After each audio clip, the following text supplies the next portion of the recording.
All right, all right, all right. We are rocking and rolling and ready to go. How's everybody doing this morning? Glad to see a nice little group sitting here waiting for us to get started. So that's always fun. First thing in the morning, I am back in St. George. I am no longer up in the great white north, back down here where it's warm. This little camera is not pointing at me just right. All right, here we go. How's everybody doing? It's nice to be back down here where it's a little bit warmer. We go for walks at night and it's not so it doesn't freeze us to the sidewalk. So nice to be back in St. George with you all. Classes for the university start in 2 weeks, I guess. So we got 2 weeks before they start. Let's see if I can pull up our schedule here real quick while some more people are signing in. This was the original schedule. We were going to start January 20th, 22. Now, that's just the first class, just an introduction to stocks. And then we're going to go into the dividend stuff right in here in this class. This is a second class. This is not the same class. They broke it up for me. So this is 2 classes you can take. I just want to know a little bit about the stock market. You take that one. I want to know about dividends. You take this one. This class here in February, this is the big class. This is the one. And the problem is they moved it forward. I think it starts, see that? So it just goes immediately from this one right into that one. So there's no break. So we go right into this one and it goes the first week, Monday, Wednesday, Friday, and then it goes Tuesdays and Thursdays. So that box has to move up one. I think it starts 2, 4, and 6. So they just got me going 1, 2, 3 right in a row. And then they have a big break, 2 weeks, and then we do 2 more weeks out here in March before school is over. That's it. That's my whole schedule. So that's how we're going to do it here in St. George at the university. If those of you want to come and join, then we'd love to have you here at the university. And it's a night class, so it happens in the evening, and we have a lot of fun in those classes. So we're going to learn all kinds of really neat, fun stuff, academic stuff. And then we come and we have these classes here on YouTube, which are the labs for those academic classes. I've got my Donald Trump America shirt on today. Do you see that? That's a pretty cool little shirt I got, little jacket, little red, white, and blue America jacket. All right, because we're going to talk about red, white, and blue America today. So I've got a fun little presentation that's prepared for you. Spend a little time making some slides for you so you could have a little bit of understanding of what's going on. Today, though, I want to go through and do some research. We're going to do some research. It's going to be some work. All right, you're going to have to work today. This is not pure entertainment. This is work. The reason you come here is because you want to make money, and we're going to try and find some stocks. Now, I've had some people ask me questions about the Granite Shares stuff, and we talked a little bit about Granite Shares last week in that class. So if you want to kind of see a little precursor of what we're going to talk about today, you can go watch that class after this one and see what we were talking about. But we're going to go in and we're going to talk about the Granite Shares funds and the difference between Granite Shares and Yield Max. Now, there's also Roundhouse out there, and we may, if we have time, touch on the Roundhouse funds as well. But my favorite two are the Granite Shares and the Yield Max. And of course, my most favorite is the Yield Max. And we're going to talk about the differences between those 2 different companies and what they do differently, what their strategies are, why you might use one versus the other. All right. So that's kind of the big focus of today. And then we're going to go through and see if we can't find some stuff to put our money in. Because I got a whole bunch of money sitting on the sidelines because I had I had to tax loss harvest, right? So we did a bunch of tax loss harvesting in December. December's a really hard month to trade, and kind of following into January, because if we do our tax loss harvesting in January, that puts a whole bunch of cash on the sidelines, and then we need to redistribute that cash back into the market somewhere, and we can't put it back into what we took it out of for 30 days. And that's called the wash rule. Okay, so if you wash it back into the exact same thing you took it out of, then they don't give you the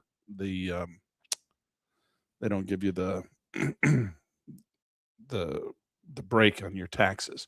Now, a lot of people say, what? I don't understand all these crazy rules. And it's true. There's a bunch of stupid, crazy rules.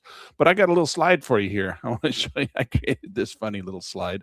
If I can find it. Let's see if we can find it. I got to refresh this, make sure it's in here. It's a brand new slide in our slide deck for those of you who have this slide deck.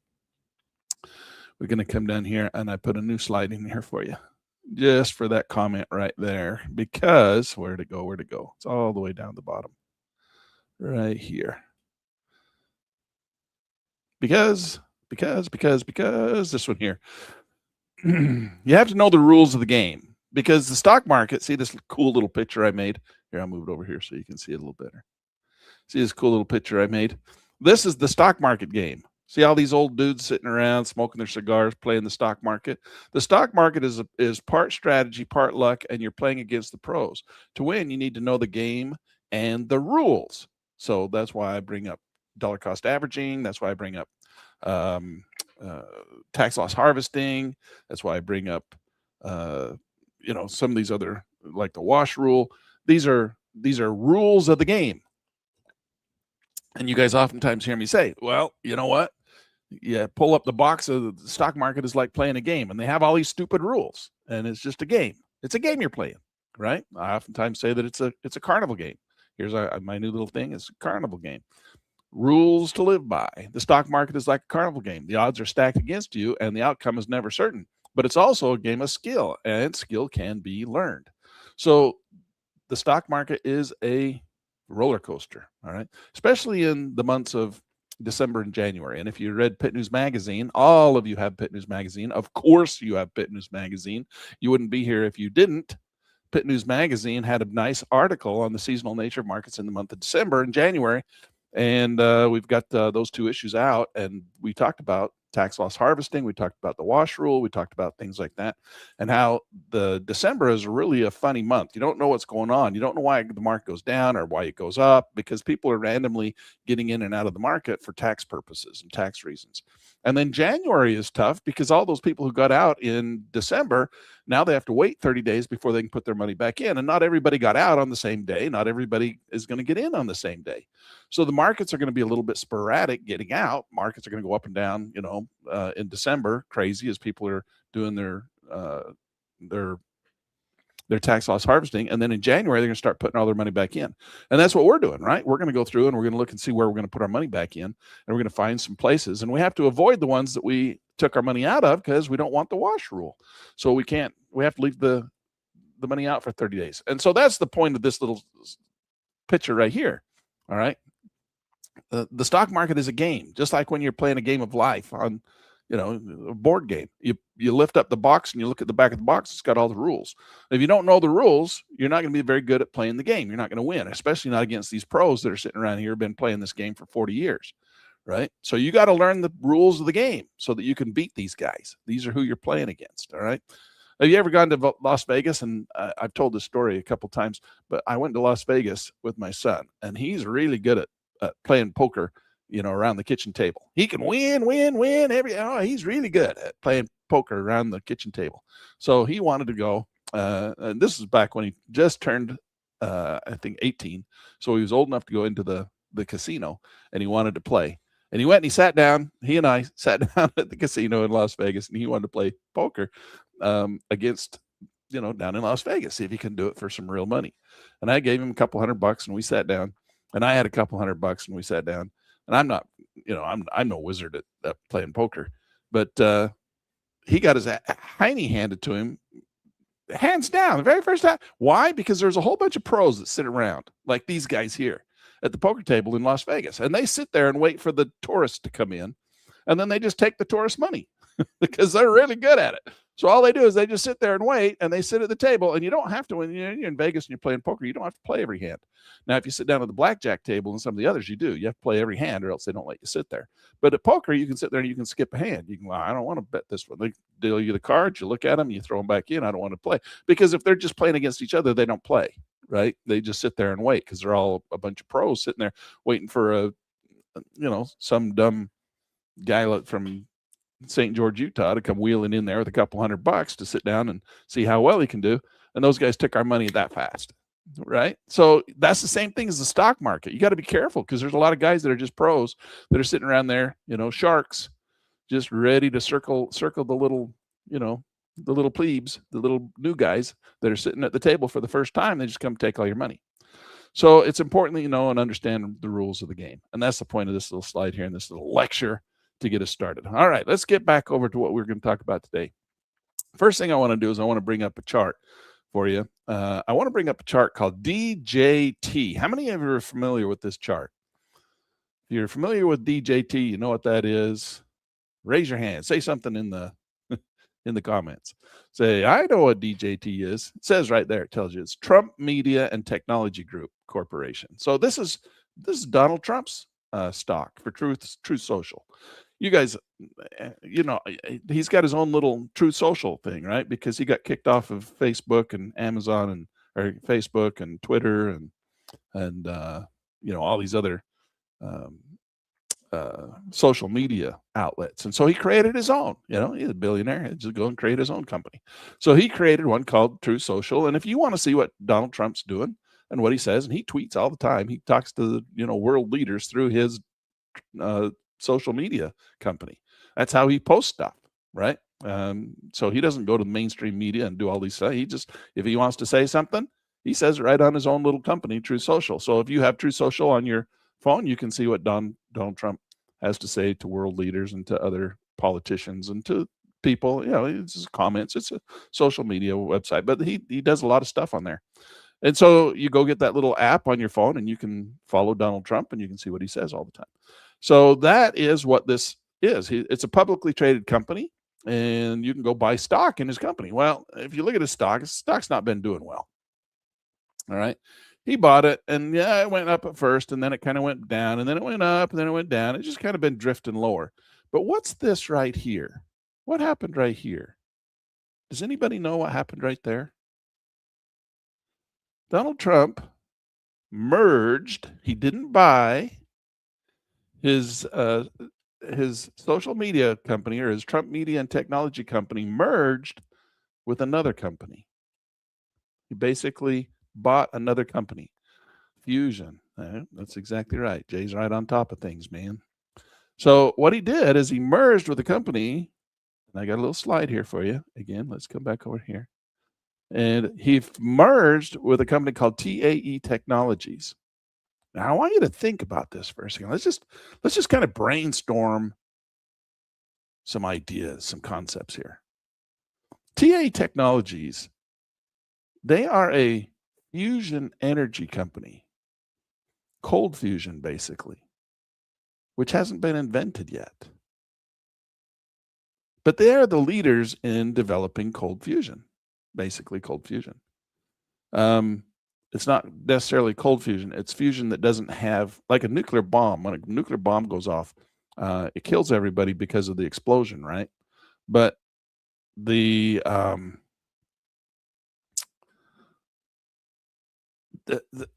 it's the radiation that is so bad, right? It's the aftermath of the radiation. Well, cold fusion, this fusion technology is like a nuclear bomb without the radiation. So that's what they're developing. It's like a nuclear bomb without the radiation. Now, for those of you who are big Pit News Magazine fans, you know this book right here. It's their Orion Protocol. This is a book written by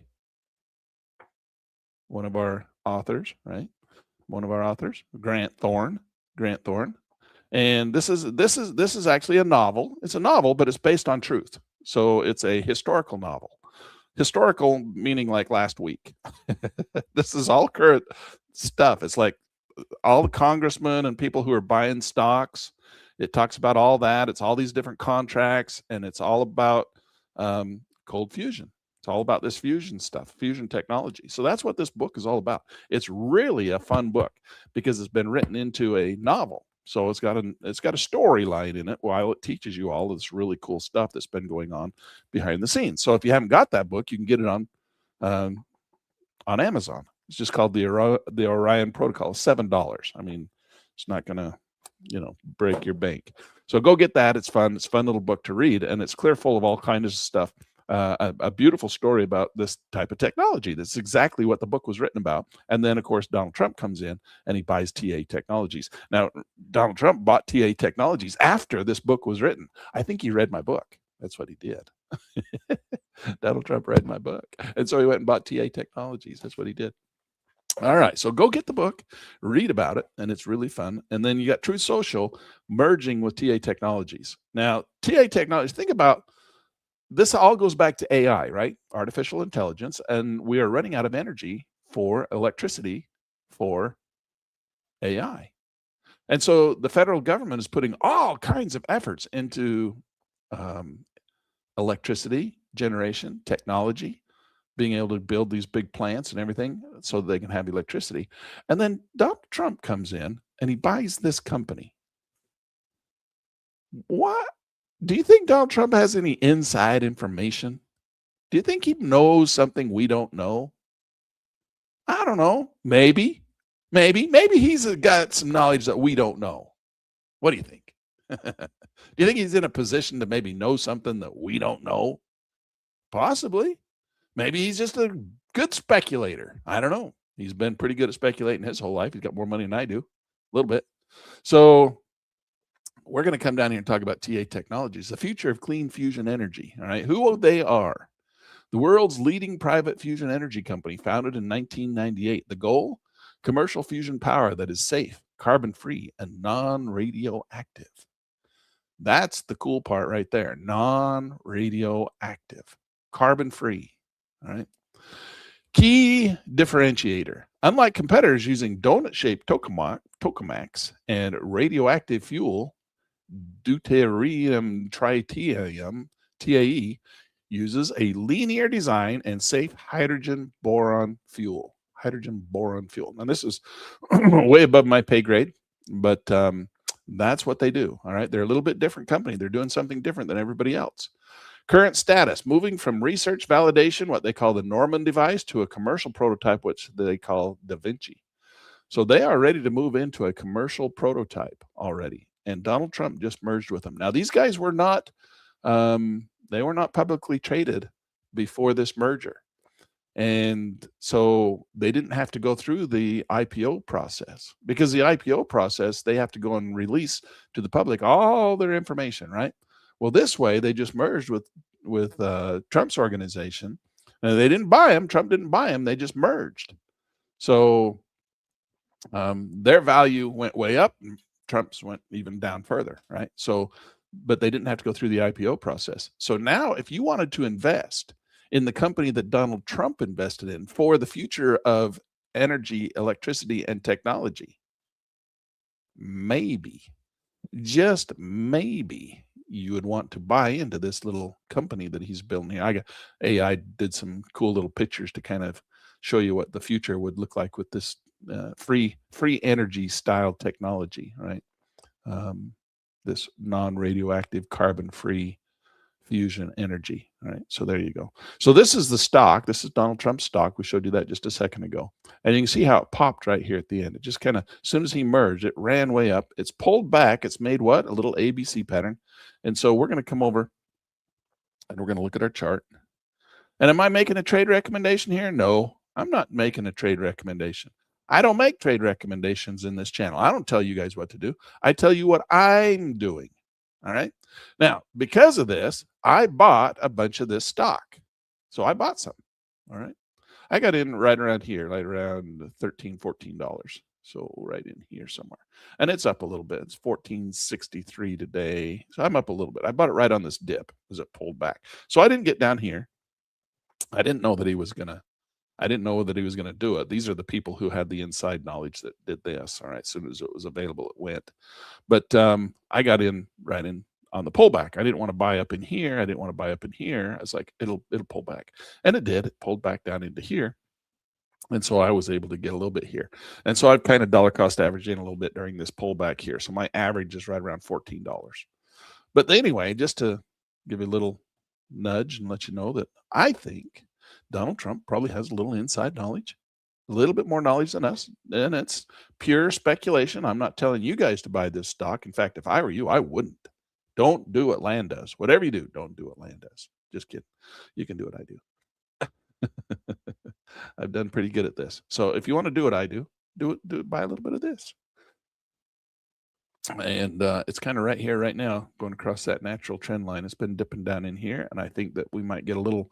We might get a little bit of a rally. Nobody knows, but if we just do a little Fibonacci work on here, A, B, C, who knows? I mean, it's not going to go explosive like that. That was the breakout, so we could kind of be a little bit more gentle with our speculation. But I think we got some growth potential in here, up to above and break. Of course, our first goal would want to see it break above the previous high, which is right in here. So if we could come up into this region here, and then it might dip right? Well, that's how markets work. They go up and then they dip again. And so we'd see it maybe go, this is what we could do, a little speculation. Maybe if it could break the previous high, maybe go up to 90%, 100% right in here. And then maybe it would dip back down underneath, and then we'd go back up again. So what we're going to do is we're going to ride this up. And then as it dips, we'll buy some more right in here.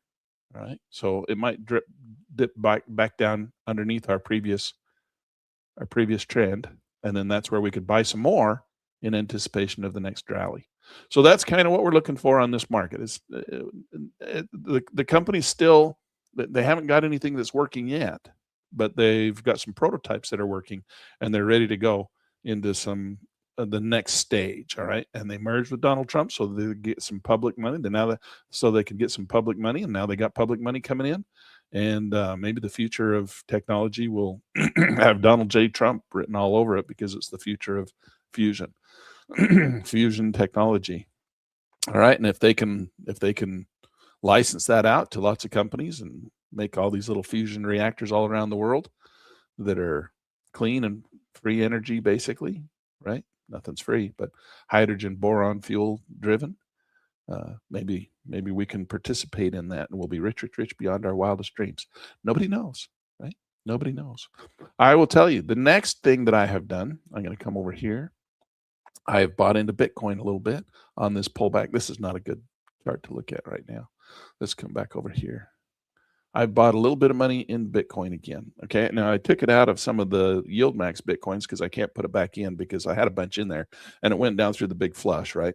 And of course, my luck, I can't put money back in because of the wash rule. So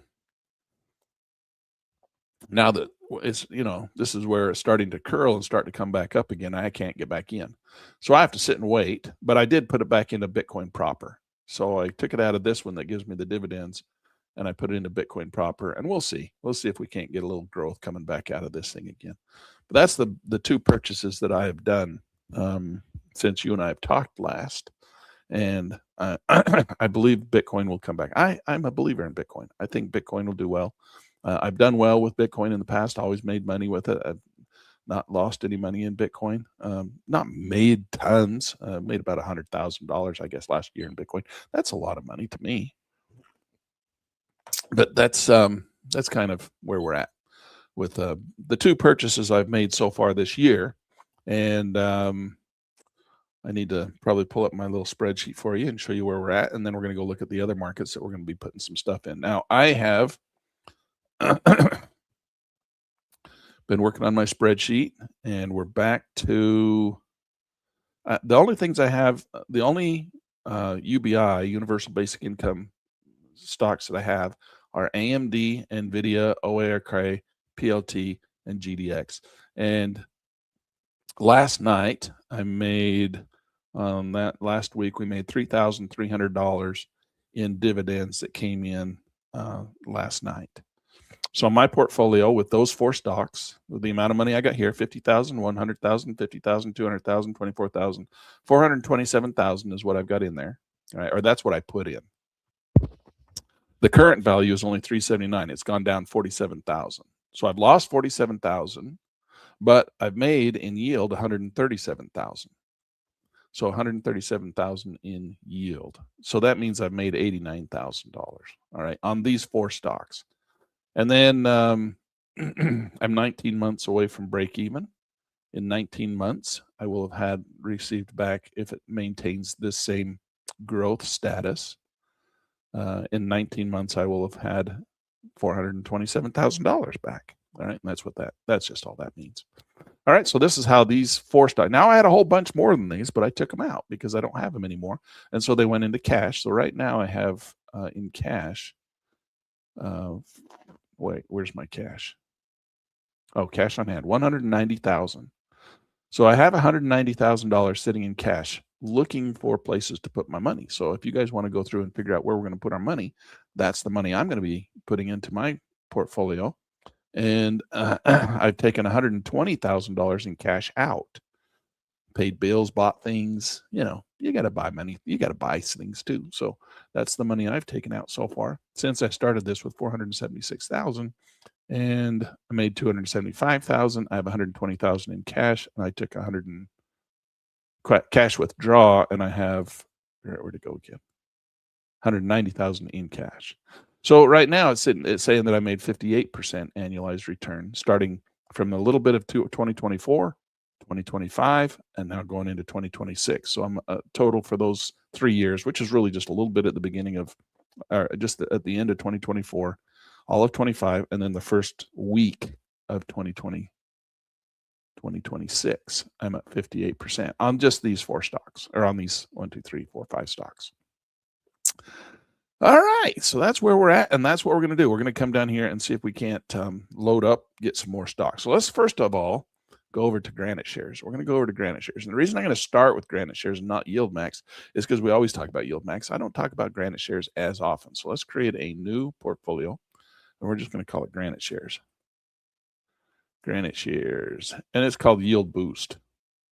They call theirs the Yield Boost, because Granite Shares has a lot of different ETFs, but we're specifically interested in their, what they call their Yield Boost funds, right? And that's because we want income. If you want growth, maybe you're a little bit younger and you're a little bit more interested in growth, not as much income. Of course, a lot of people want income. They want to live off their stocks, and that's kind of what this is designed around. These Yield Max funds and Yield Boost funds are designed for people who want to have income. I live off of my portfolio. I have other income. I have real estate. I have businesses. I have other things. I have other income. But believe it or not, my portfolio makes me as much or as more money than I make. This is has become my primary source of income. All right. So I live off my portfolio. So if you're like me, where you don't really have a job, I mean, I teach at the university, but they pay me about as much money as it takes to pay for the gas to go down and back. It's not like it's not like it's a high paying job. But I have a Tesla, so I don't have to pay for gas. You know what? I did the math on what my Tesla gets, and kind of try to do the relationship between my Tesla and a nice car, internal combustion engine car that buys gas. I'm getting about approximately, my mathematics come out to be about 122 miles per gallon. Is that pretty crazy? 122 miles per gallon in my Tesla. It just irks me when I have to pay for gas. Everything I get, I plug it in at my house, and if I have to go down to one of the superstation charger things, it really irks me, because that means I have to pay for gas. I have to actually buy electricity to charge my car. When it's a home, it doesn't feel like it's, it's like it adds like a $20 a month to my to my electric bill. That's all it is. And I can drive it, fills it up every night, drive it all over, come back, fill it up, drive it all over. I never go to those superchargers unless I'm going cross country. And then, I have to go in there and pay $20 or something, to $7 at this one and $7 at this one. So it ends up being about $20 to go from Logan at the top of Utah down to St. George, about $20. So if you think about, well, I don't want to buy a car like that, think of the gas savings. Unbelievable. So anyway, it's a cool car. I like it.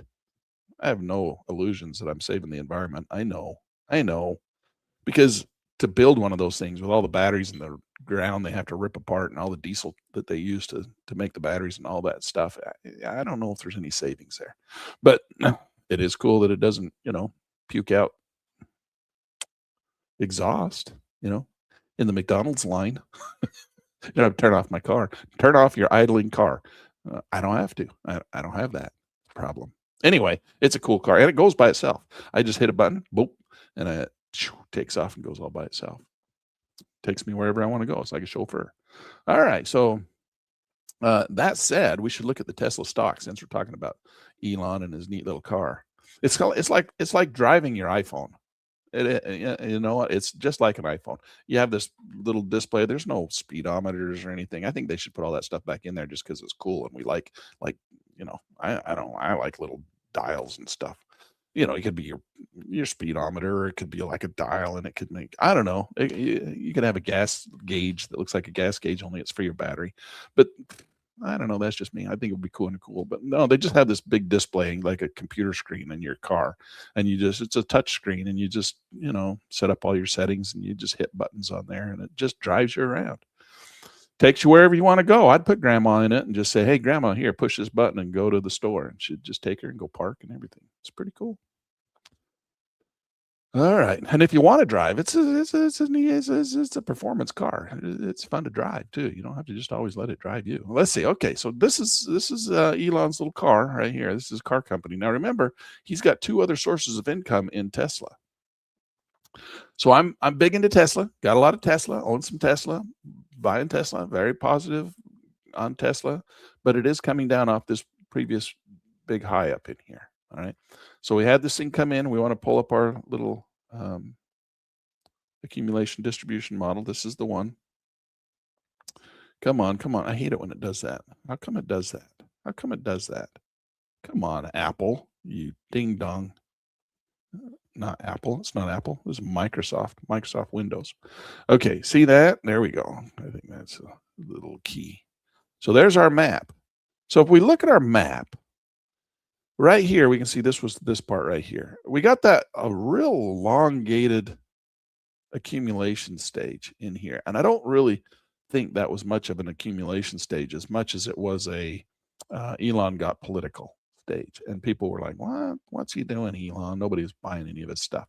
But anyway, then the market took off like a rocket ship. And it's not really following as close as I would like to see it.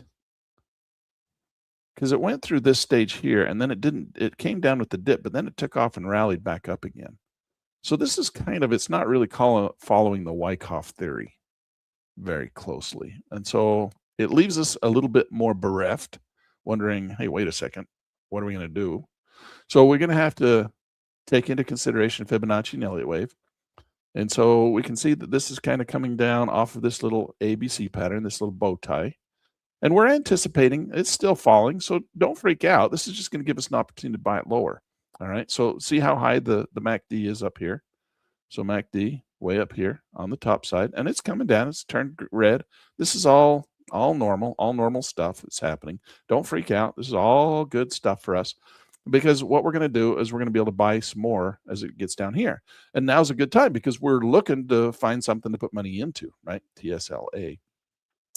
And so we're looking, and we won't put it into TSLA. We'll put it into TSLY,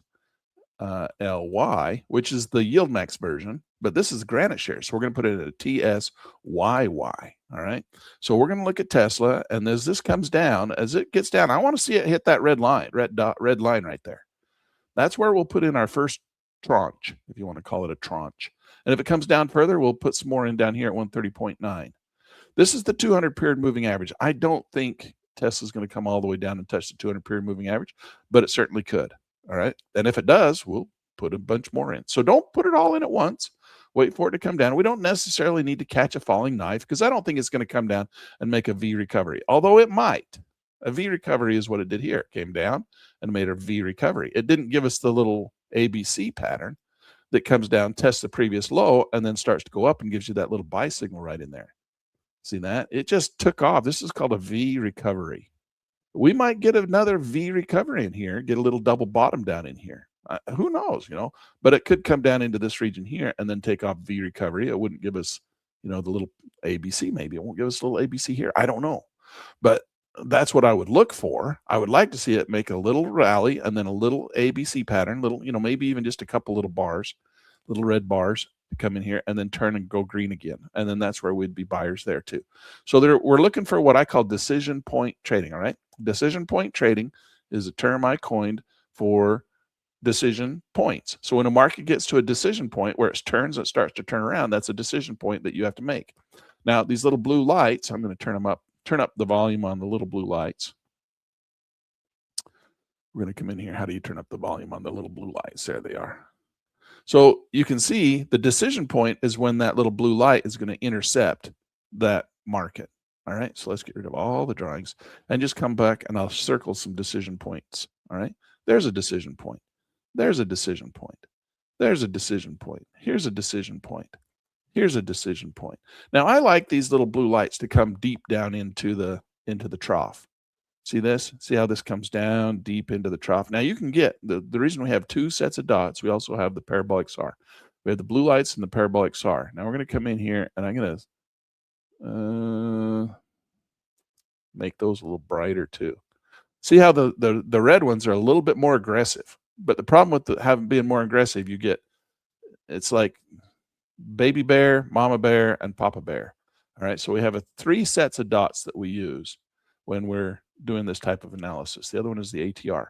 So we end up with what we call it's the trifecta, right? The 3 sets of dots. And what you usually find is that they all have varying levels of degree of differences of how far they pull they're basically trailing stops, all right? Or trailing entries, because we'll use open stops for entry. But you'll notice that they oftentimes end up at the exact same spot right there. All 3 of them ended up at the exact same spot, even though they all have varying degrees of differences between their mathematical models. And that's good. That's what we want, because we're going to put a trailing stop on each one. If we're in with three contracts or 300 contracts, 300 shares, we might put a 100 share stop on the red dots, 100 share stop on the yellow dots, and a 100 share stop on the blue dots. And then we're going to get 3 different, it's like, which one's best, Lan? Well, sometimes the yellow ones are best, sometimes the red ones are best, and sometimes the blue ones are best. So you never know. So if you put a little bit on the yellow one, a little bit on the red one, a little bit on the blue one, it's kind of like diversifying your exit and entry strategies. All right. We don't know exactly where we're going to get in. We don't know exactly where we're going to get out, but we're going to get in somewhere within this range of these 3 signals. All right. And our stops will just kind of trail along. It tells us where to get in and out of markets. And so we use that, and it gets pretty sophisticated when you're using all 3 of them. So oftentimes I don't use all 3 of them when I'm teaching. I'll just teach you one, and then I'll tell you can do all 3 when you get a little bit closer, ready to use that. But that's what I call decision point trading. So these become decision points right in here. So you can see right there on Tesla, that's a decision point. All right. There's 3 decision points in this one. So you might get in on one or get out on one, get in on the other one, get out on the other one, get in on one, or get out on the other one. So you're going to get a varying degrees. We don't always just want to go in like we're at Vegas and put all your money in. Oh, I'm going to go all in.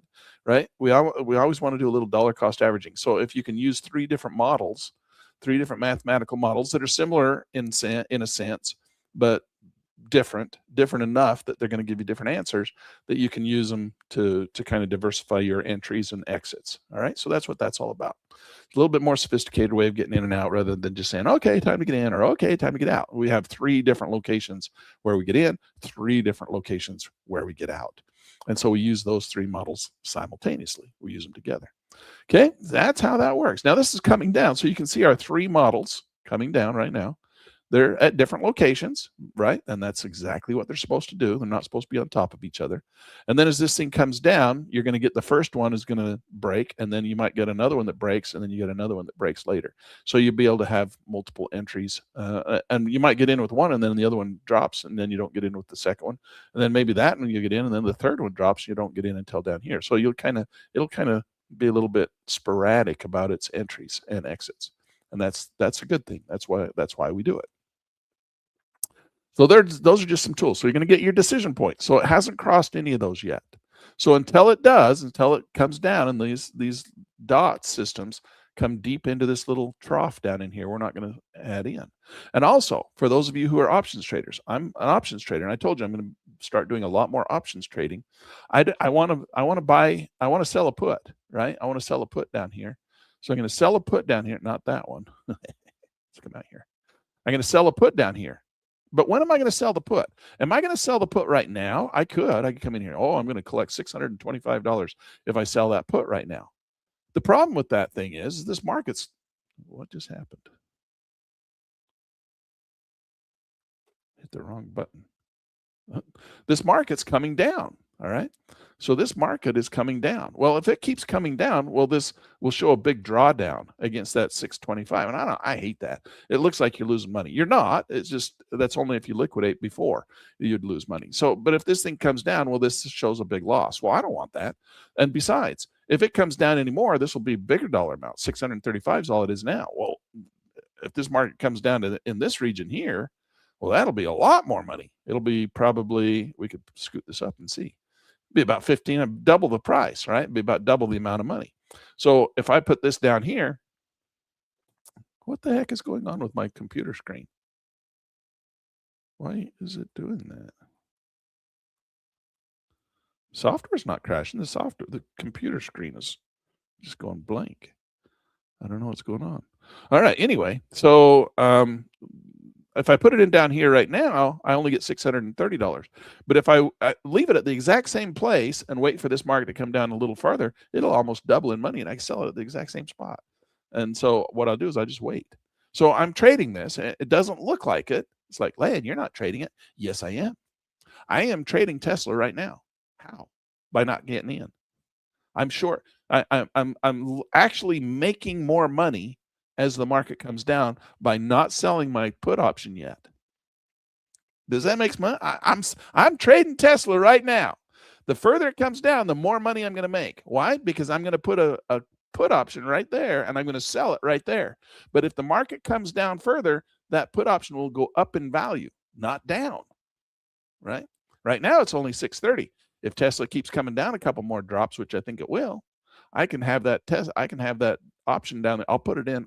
Actually click the button to put it in a couple of days when this thing looks like it's calming down and it's getting down further. And then it'll be like almost double the value. So when you're trading options, not being in the market is sometimes how you make the most money with an option.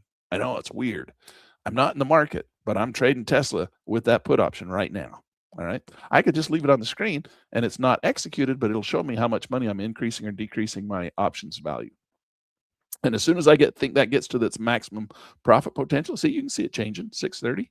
So you can see it changing. If we have a couple more down days on Tesla, it'll go up, it'll double in value in there with just a couple more down days. And then I can go boom and click the button and capture that extra amount of money. But by not executing right now, I can make more money.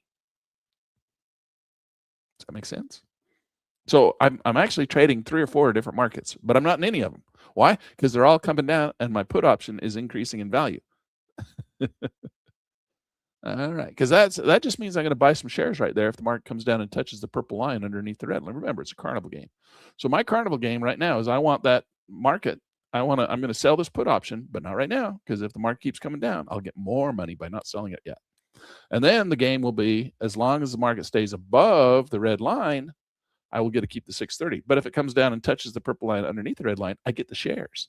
And that's not a bad thing, right? I wanted to buy some Tesla anyway. And so I get the shares. And then if the market turns and goes back up, I make money with the shares. If it turns and goes back up, I don't get any money with the shares, but I'll get to keep my 630, which is 630 right now. But hopefully it comes down a little farther and I can double that. I'll make $1,000 or something, right? And that's okay too. Either one. I'll take the consolation prize. I'll take the rubber frog, or I'll get the shares and then I'll make money on the rally of the shares. Either one. And then I can sell covered calls against it.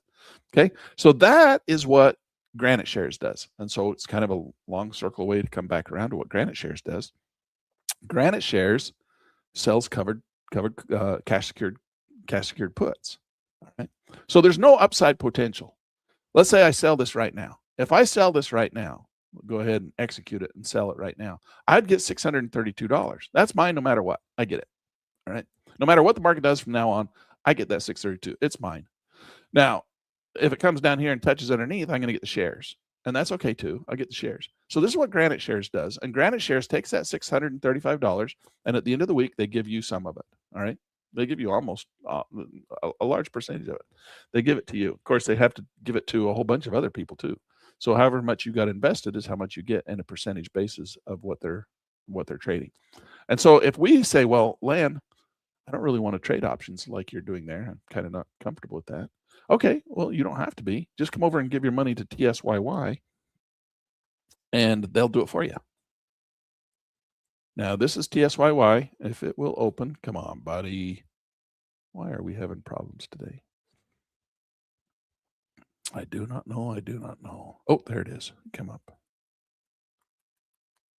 Okay, so this is TSYY, and you're like, it's just going down. Well, that's because they make money and then they give it to you. So they take it out. So you put money in, the market would go up. This fund would go up. But then they take that money, they go and buy cash secured puts on Tesla. And then when the cash secured put pays out, that $630, they put it back into here. And then when they put it back into here, they give it to you. And so that makes this market go down. So they keep taking the money out. They're not growing a big fund, right? If you want that, there's other stocks that do that. But this one grows a big fund, and then they take it out and give it to you. That's why it's going down, because they keep taking it out and giving it to you. All right. So now this is TSYY. Now you don't have to really trade this one. This is just a bucket of money that you put your money into, and then they go trade it. They go sell cash secured puts on Tesla, make those premiums like I just showed you, and then they put it back in here, and then every week they distribute it back to you. So now what we have to do is we have to go look and see, because it is going down. And that's not good, right? I mean, it's not completely good, but you have to take that into consideration. That's what's going on. That's how this beast works. So we're going to go back over, and we're going to go into, where is my portfolio matrix? So we're going to go into portfolio matrix. All right. And in portfolio matrix, I'm going to pull up TSYY. And in TSYY, we can see in portfolio matrix that it had a big, huge drop right here at first. Look at that, a big, ugly drop. And that we can see it in the chart, right? There it is. It's that big, ugly drop right there. Well, it's not dropping like that anymore. It's now kind of just slowly dropping. So this number here takes into consideration that great, big, huge drop. But let's look at it with the big drop, and then we'll cut that big drop out and see what the difference would be. So this is how much money it's making. It's paying you back. This purple line is the money you're making, right? This is the reinvested dividend drip money, or this is your reinvestment money. So this is how much money it's making you. This is how much money it's losing. So you have to think about these funds like a insurance company. All right. They're like an insurance company. And I got, oh, you know what? I prepared a little slide set, but it's not ready for you. I'll show this to you again, maybe on Thursday when we have class. But it's kind of, it's for my university students, but we can show it here. But it's a lesson plan on that. But the idea is that, think about this as an insurance company. All right. So the insurance company is getting premiums all the time. That's the money that we're talking about over here. This is the money that we're getting all the time, is we're getting these $635. We do this every month. Okay, this says every 45 days. So you kind of time it with your options. You try and do it so you can get them.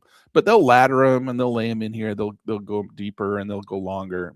Way more sophisticated process than what you and I would do if we were doing it ourselves. So they're laddering them in. All right. Meaning that they'll sell a bunch of these, they'll sell a bunch of these, they'll sell a bunch of these, they'll sell a bunch of these, and they'll go out in time. And then they'll also sell them deeper too. They'll come down and they'll go down to a little bit deeper, and then they'll sell them out further. And then they'll go deeper and they'll sell them out further. And they'll go deeper and they'll sell them out further. Go closer too, and they'll sell them out further. All right. So they got all these options that are constantly decaying and dropping off. And all the premiums keep going into that little bucket. So if you think about it like an insurance company has all these clients, right? And they're paying them a premium every month. So if you have a car and you need insurance on it, you pay your premium every month, but you don't collect on it every month, right? I mean, you didn't crash your car every single month and get a payment back from the insurance company. You just keep paying in, even on a month where you crash. Let's say you crash. Okay, I crashed this month. I'm going to go to the insurance company, hold out my hand, and say, give me some of my money back. And they're going, oh, okay, we'll give you some of your money back. Oh, by the way, you still owe us for the premium. Oh, yeah, I got to give you some of my money back too. So you still have to pay your premium even on months where you have to collect money, right? Even where you get to collect a little bit against your insurance policy. But we don't really want to collect against our insurance policy, because that means we crash our car. We don't really want to get in a crash. So we're happy that we pay to the insurance company and then don't claim. Kind of weird, isn't it? We pay them for something we don't want to have to claim. It's there for protection.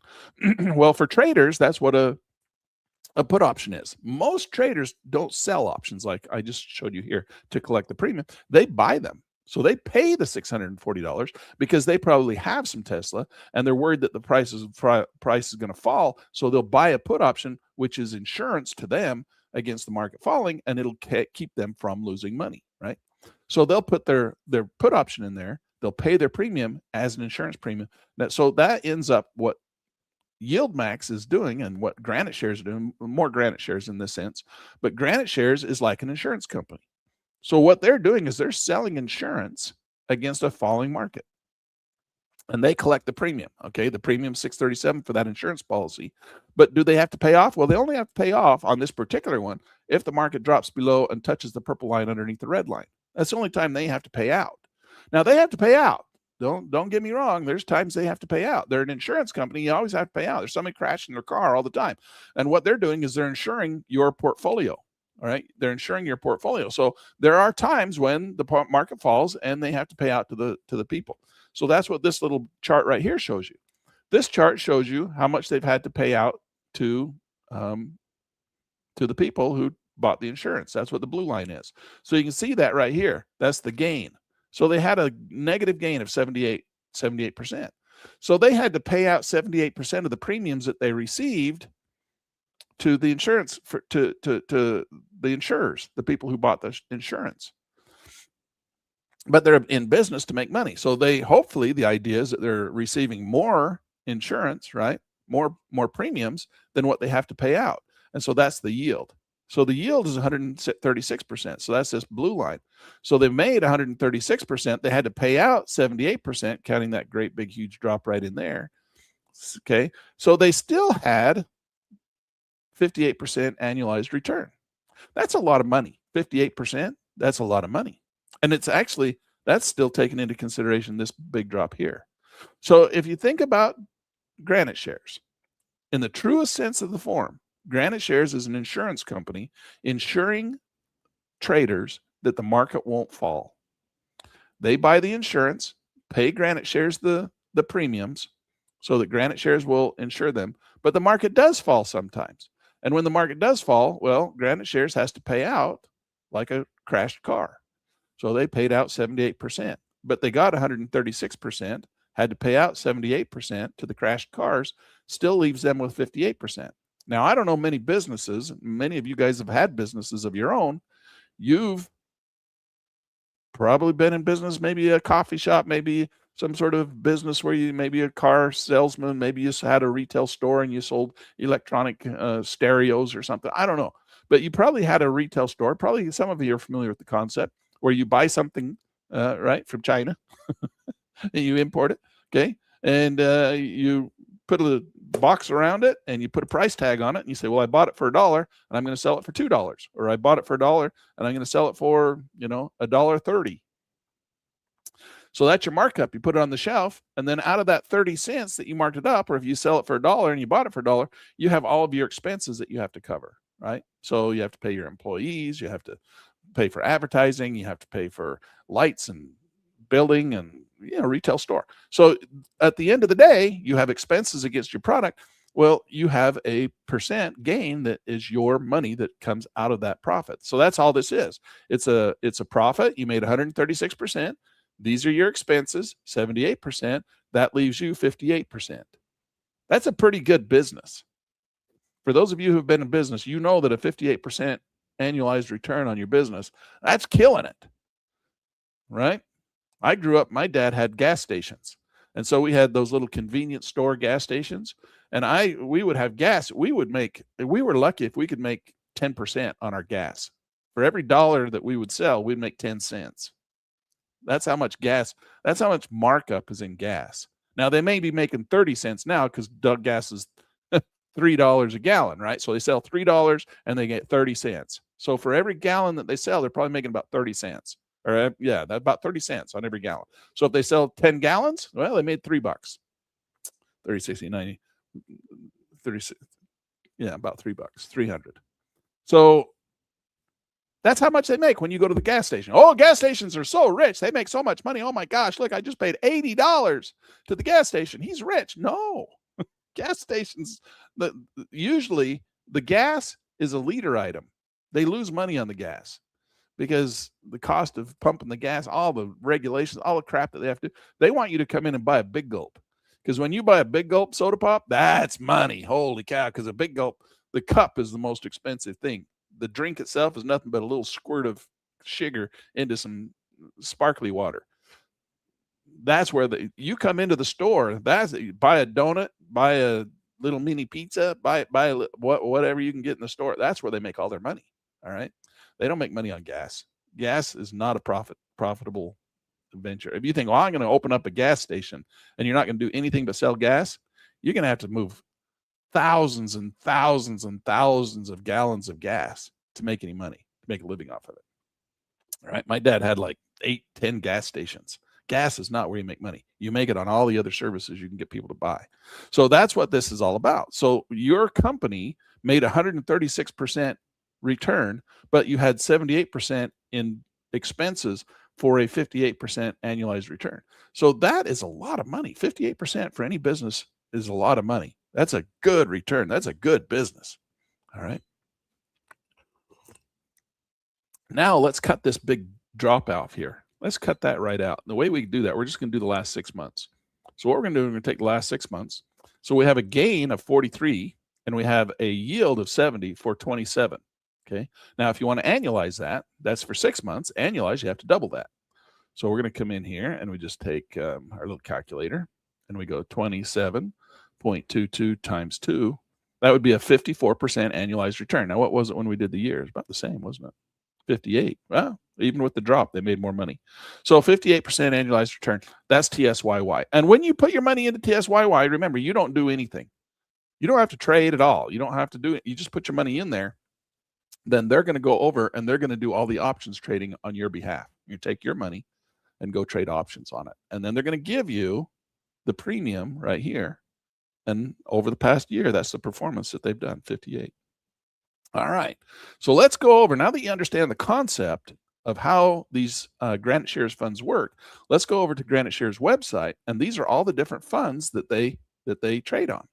So you can trade on AMYY, AZYY, BBYY, XB, and you can see what they all are. They're going to take your money, you put it into AMYY, and they're going to take your money and they're going to go sell options, buy insurance premiums on AMD.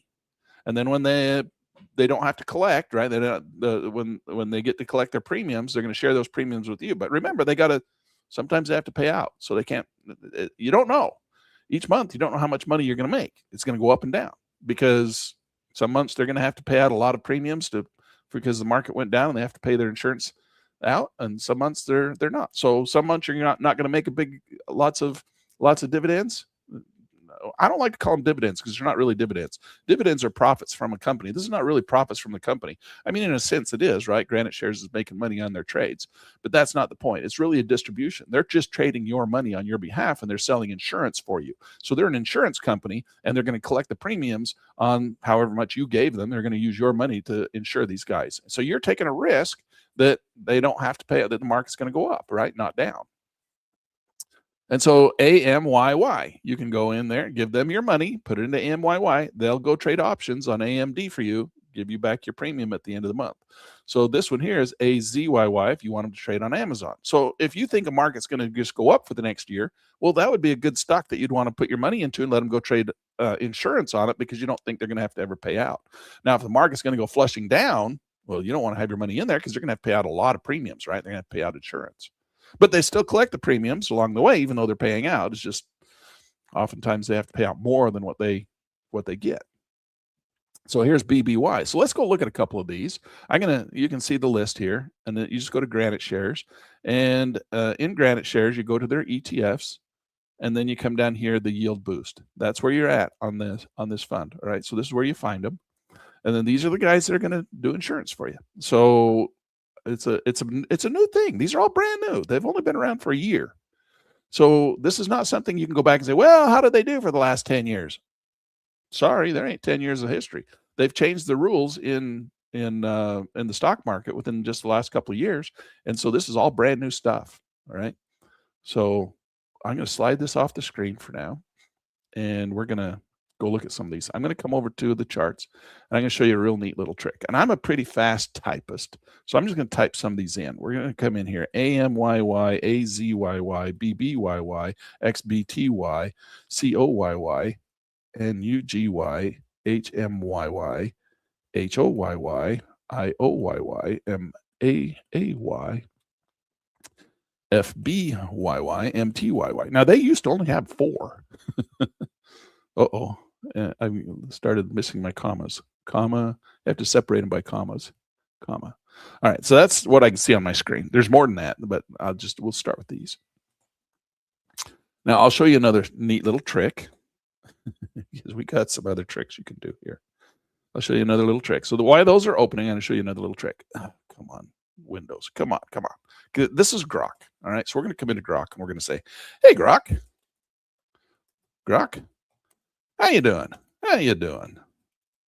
I need you to help me. Help me. I'm trying to get a list of all the yield. Let's see. Let's give them a little more information. Granite shares.com yield boost ETF symbols in a comma separated list. Can you do that for me? All right. So let's see if Grok will do it for us. Pulling a list of Granite shares yield boost ETF symbols. There they are. 10 results using your site specific query, identifying symbols, putting them in a comma separated, discovering an additional symbols, including these. So Grok can do this for you too. So if you're not a fast typist, you just ask Grok to go do it, and Grok will put them in there for you. AI is amazing. I love it. It is taking its time. Come on, buddy. 39 seconds already. I mean, my gosh, I could have typed them by now. Maybe I shouldn't have told him to do the expert level. If I'd have come in here and told him to do the faster level, fast level, he'd have had it done by now. Now, but he's got to think about it now because he's doing think harder at expert level. Come on, you got them all. Give them to me. All right, while he's doing that, we'll set that over there while he's thinking. What the heck is this? MTYY. Oh, that's way down the list. We'll get to that one. Let's start up here at the top of the list. This is AMYY. Oh, there you Grok finished. Come on, Windows. Okay, browsing. Oh, no, that's not the full. He's still working on it. I thought he had them. All right, here we go. So AMYY, look at that thing. Just tumbled. And I've noticed that these things, and sometimes let's come in here and fix the scaling chart preferences. We're going to make this, it's not as far as it looks.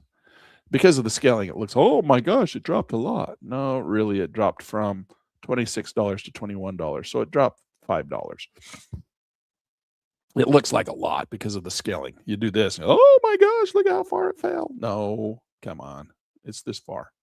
All right, so we're going to come in, and this is Yield Boost AMD. AMD is a great stock, all right? So let's go look at AMD. I have a lot of, I've had a lot. I don't know if I still have it. Did I sell it? What's my spreadsheet look like? I think I have AMD. I do. I have $50,000 worth of AMD. So I like AMD, but it's coming down. We're not going to buy any more until we get a better buy signal, right? So it broke right there and looked like it might be a little buy signal, but then it's flushing back down again. So it's just going sideways. I would like to see it come down. It's right here by this the red line on my Donchian channel. I have my Donchian channel set to 100. So it kind of gives me a Fibonacci. It's a cheater Fibonacci. So let's come in here. Let's make those a little darker so you can see them a little better. All right. So there's our red line. It's right here at the red line. But the important thing for me, now I'm not doing this in the AMDY on the Granite Shares version, but we're going to compare Granite Shares. We're going to compare Granite Shares to YieldMax because they both do a version of this, all right, of AMD.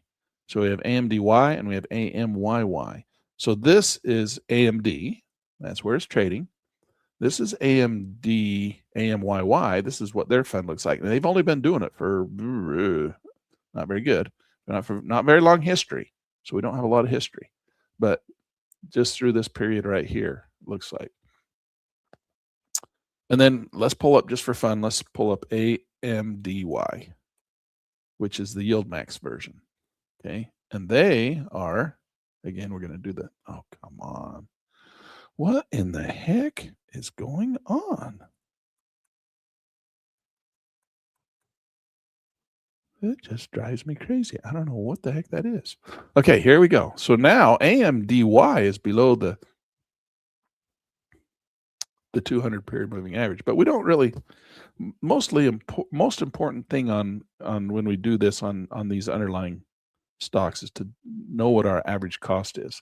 So my average cost, current share value, average share price is 39.17. So that's really what I want to know. 39.17. Ooh, 39.17. So I'm right. It's Okay, so that's okay. It's below my average entry. So if I put money in right now, it wouldn't bring my average cost up. It would bring my average cost down. So for me, that's good. I want to see it down here a little bit so that I can bring my average cost down when I buy. I don't like to bring my average cost up. I don't want to build upside down pyramids, right? We talked about that before. Okay, so that's where it's sitting on AMDY, which is what I have. So now let's go over and look. Not there, not there. Oh, look, Grok finally finished. Ding dong, Grok. Took forever. Come on, come on. No, it won't move. What is going on with this Windows thing? All right, here we go. Oh, thank you. My dear sweet wife just brought me some tea.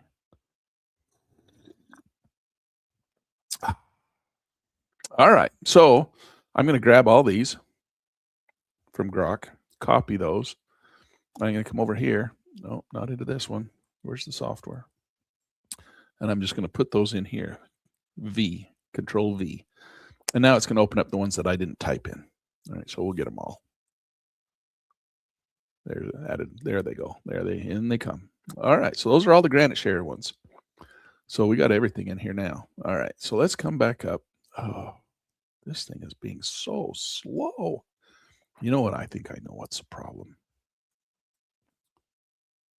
My hard drive is almost full, and I think it's really making it slow. It's got to swap out of memory. Okay, come on, come on. All right, here we go.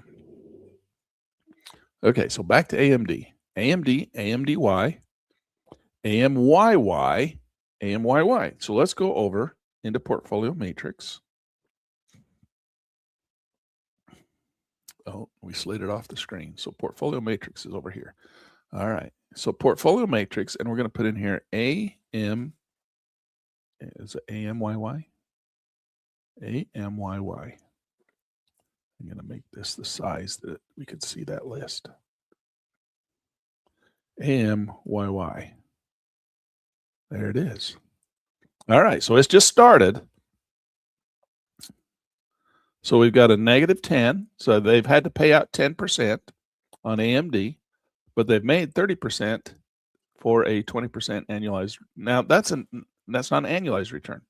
There's only 6 months. No way. It's not even 6 months. 1, 2, 3, 4. So let's say quarterly. So they're making 20% quarterly. So 20 times 4, right? 20, 40, 60, 80. So they're making an 80% annualized return on that yield. With a 10%, you have to multiply that too. It's going to come out about the same, 20% annualized return. So you have to multiply minus 10 by 4.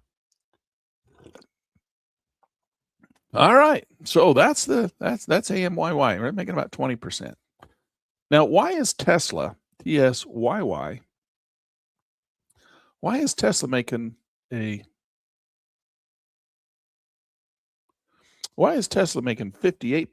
and AMD is only making 20%? I'm going to tell you, it's a little bit deep, and just hang with me for a second. I won't spend a lot of time on it, but I'll show you why. For those of you who kind of understand this stuff a little bit deeper, we're going to come over here, and I'm going to go into Tesla again. And this is what they're doing. So they're selling these options, right? So this is how they're doing it, and they're selling the options. And if you come down here to your options table, and you look at your options, we're going to go into the puts only because that's all they're doing is they're doing puts. And this one here is actually a 45-day put. We're going to go to 45 days. You'll see right here, this is the put that we've got listed, the red one, right? And what that's telling us, if you come over here and you look at the implied volatility, see how it's 49? That's not really high, but it's pretty high, all right? And that's how they determine how much money they're going to make on their returns. If this is a big number, they're going to make more money. Why? Because the implied volatility is very high, meaning that they're going to get a bigger premium. All right. So that's the mathematical model formula that they use, implied volatility. So now I'll bet you if we go over and we look at the implied volatility of a just remember that's about 50. We're going to go over and we're going to look at the AMD implied volatility. AMD, and we do the same thing. We're going to put it right close to roughly the same place. Oh, well, I'm surprised. Oh, it did it again. Just bring it back. Okay. So we're going to come down here, implied volatility for a put option, which is about the same. Oh, we're getting about the same implied volatility. Sell the put right about in here. $250. Oh, the dollar amount is a lot less. The implied volatility is 55. Oh, the implied volatility is higher. But look at the same option, 45 days out, about the same distance away, is only $250. But the implied volatility is still at 55. That's interesting. We want implied volatility to be really high, because if implied volatility is high, then we're going to get bigger premiums, more expensive, right? They cost more money. And if they cost more money, that means your premiums are higher, more expensive premiums. So you got better coverage, right? Yeah, well, not necessarily better coverage, but you got a higher premium. So we like markets to have really high implied volatility. That means they're they move a lot. So for example, let's go into Apple. Did they have an Apple version in here? Bitcoin, did they have Apple? I don't think Yield Boost does Apple. They do have something like that, Facebook, but what about Nvidia? Not that one. Tesla. Here's one, TQQ. So let's go look at TQQ, and we're going to look at the implied volatility on a 45. Oh, come on.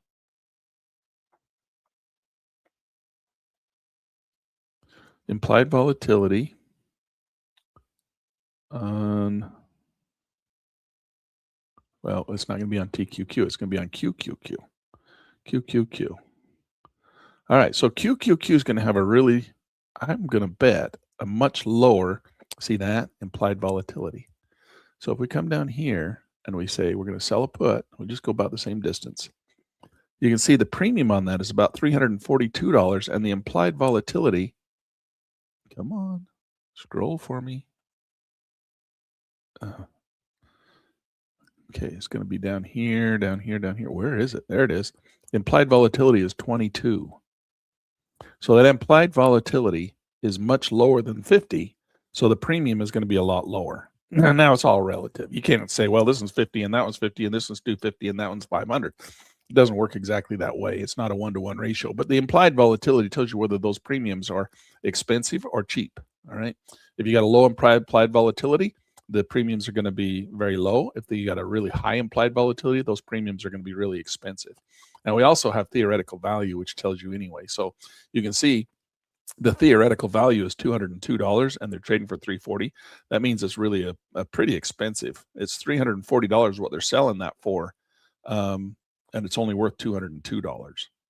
So that's a really expensive premium. That's good for us because we get a big premium, but it also means that the market thinks that the market's going to come down. All right. So the insurance to cover that is $100 more, 33% more, because they think the market's going to come down. All right. So that's how that works. Just a really quick side note. All right. So let's go look at some of these others. So we're looking at AMD. We looked at AMD. Let's go to Bed Bath and Beyond. Here's another one that's going straight down. Okay.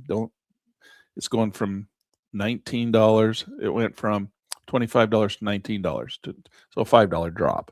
Now, in the beginning, they usually always drop, so just be careful. Wait for them to settle down if you want to trade the Bed Bath and Beyond. So no, this isn't Bed Bath and Beyond. This is Baba. Baba is a Chinese company. For those of you who don't know, Alibaba is to China as Amazon is to America. All right, that's what that is. So this is the Chinese Amazon, BBYY. So let's go look at that one and see how it does. BBYY.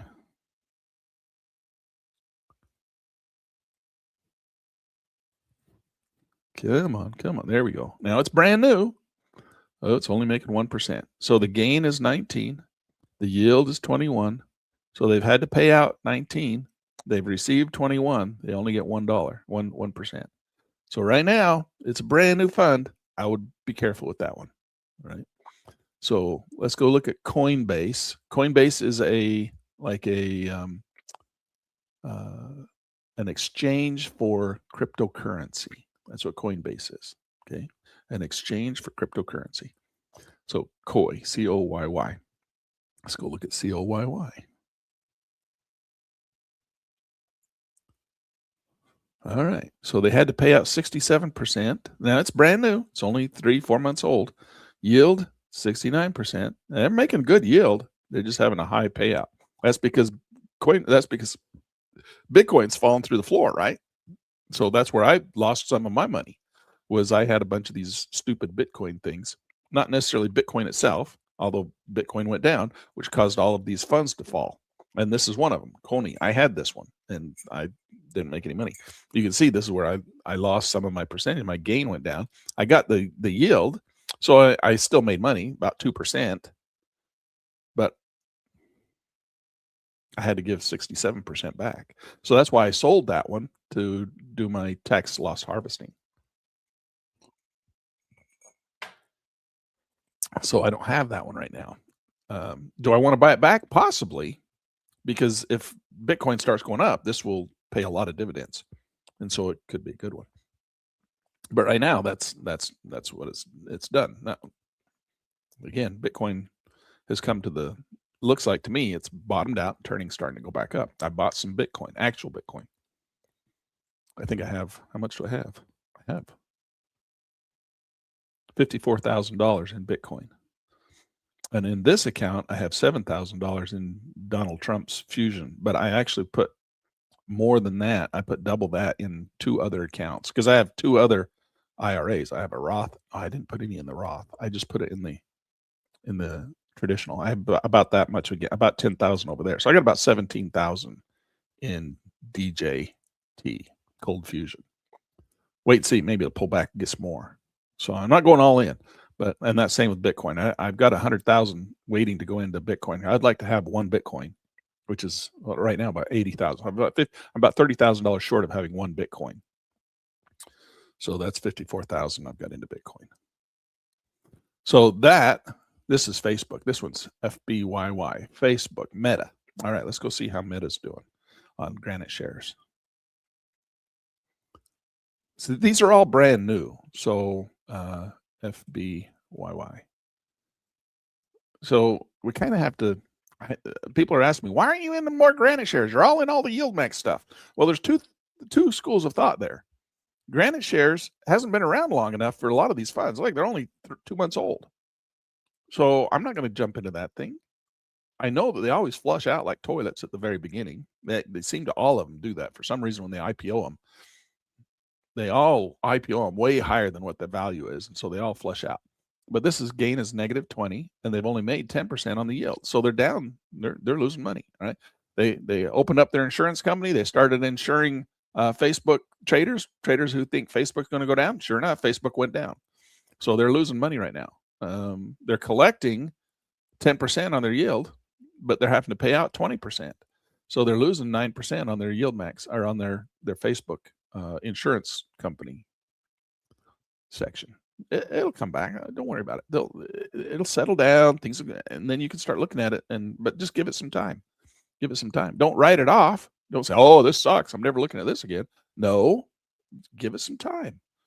They're going to start insuring.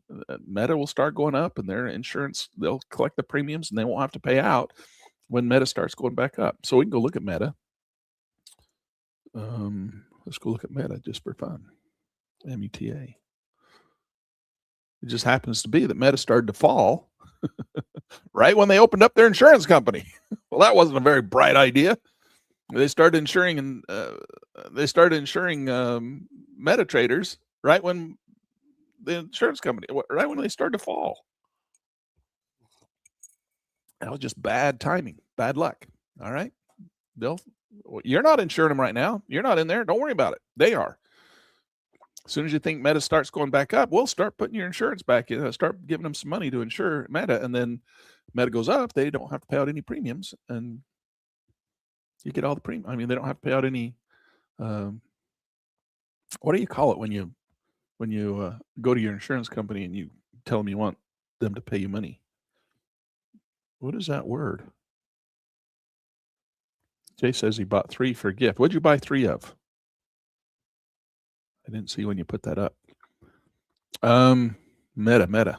So let's go look at the next one.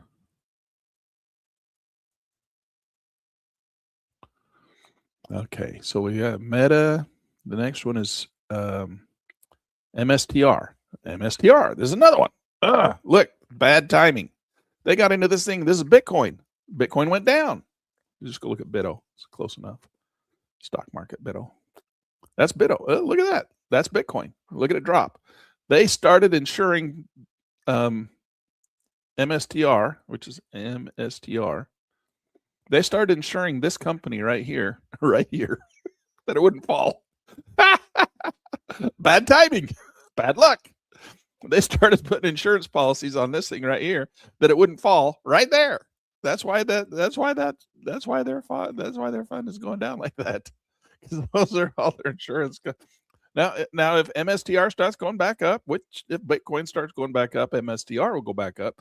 Then they'll start collecting premiums. And they won't have to pay out. So, I mean, maybe now's a good time to put your money in there and let them start insuring MSTR. Because if they got their options down here and the market goes up, then they get to collect all the premium. They don't have to pay anything out. So it was just bad luck, just bad timing for them. They just started insuring this company right when it was going down. So let's go look at what is theirs? It's Granite Shares MSTR, MTYY. Let's go look at MTYY. This is going to, MTYY.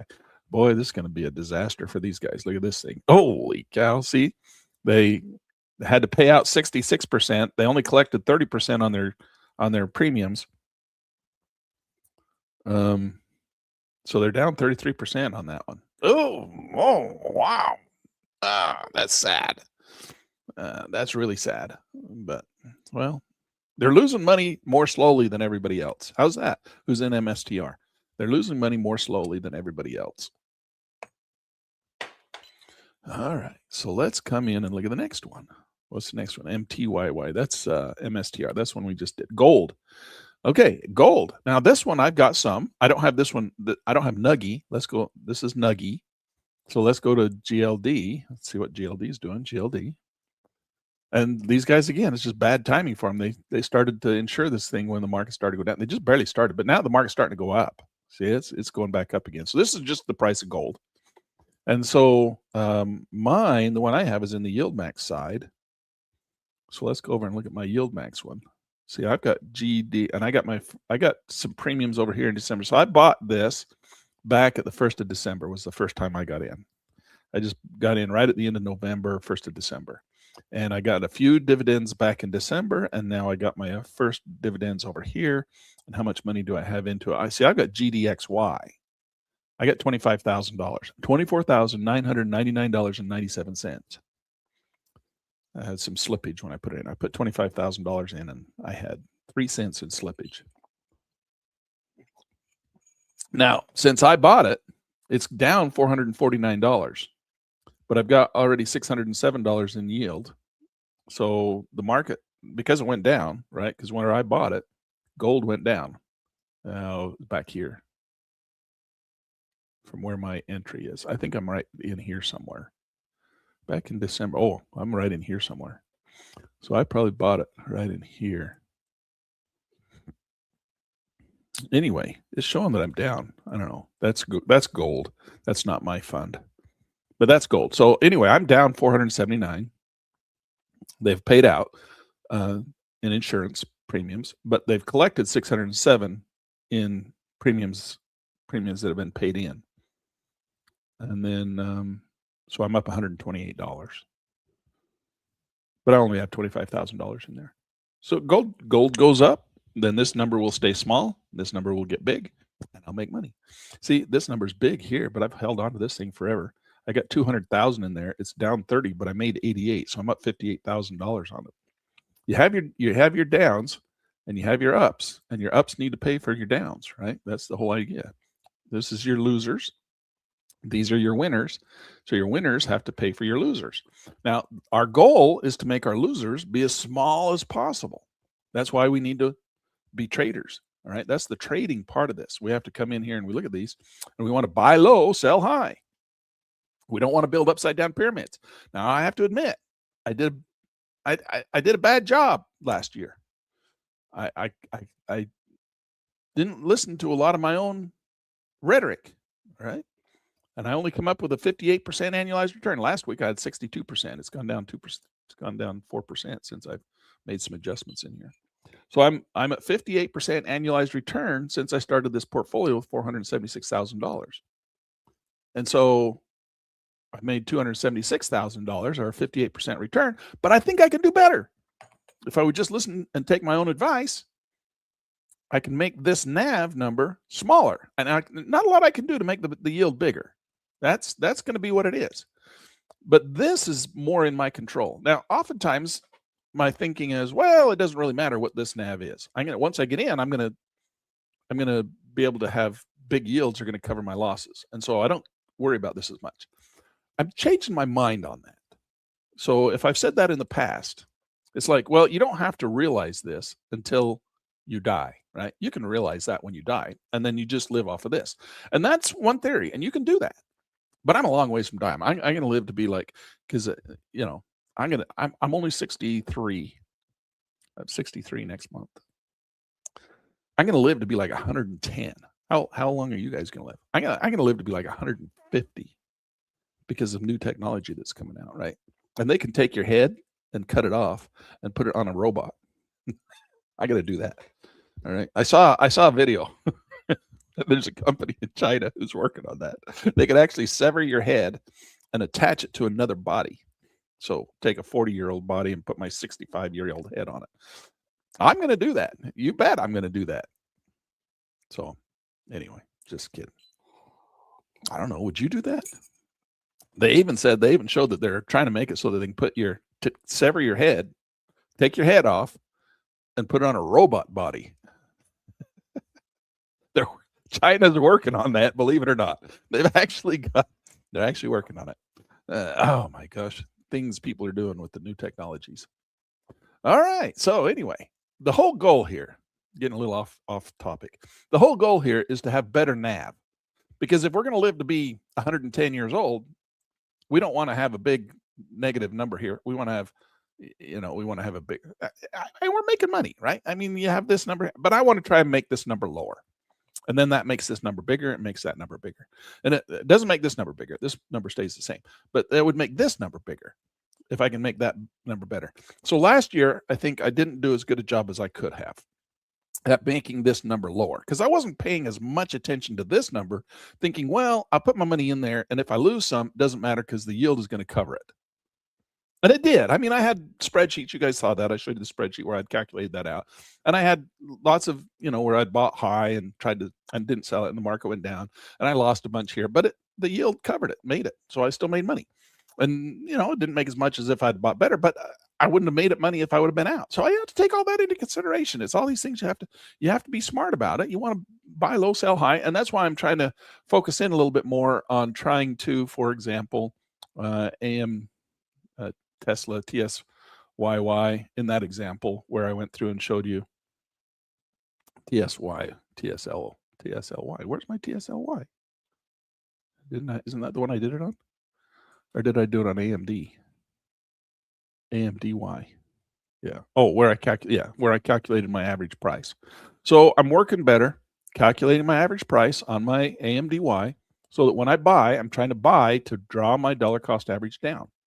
That's building an upside right pyramid, not an upside down pyramid. And that will help me. That's the way that I'm going to work harder this year in 2026. That's my goal, to try and make this NAV smaller, right? Not so big a NAV. And then I can have more money, more profits. All right, let's go to the next one.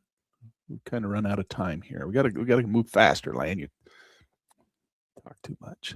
All right. So let's go to, I don't know what this one is. IONQ. Does anybody know what IONQ is? It's going straight down. IONQ. Let's go over here. IONQ. IONQ.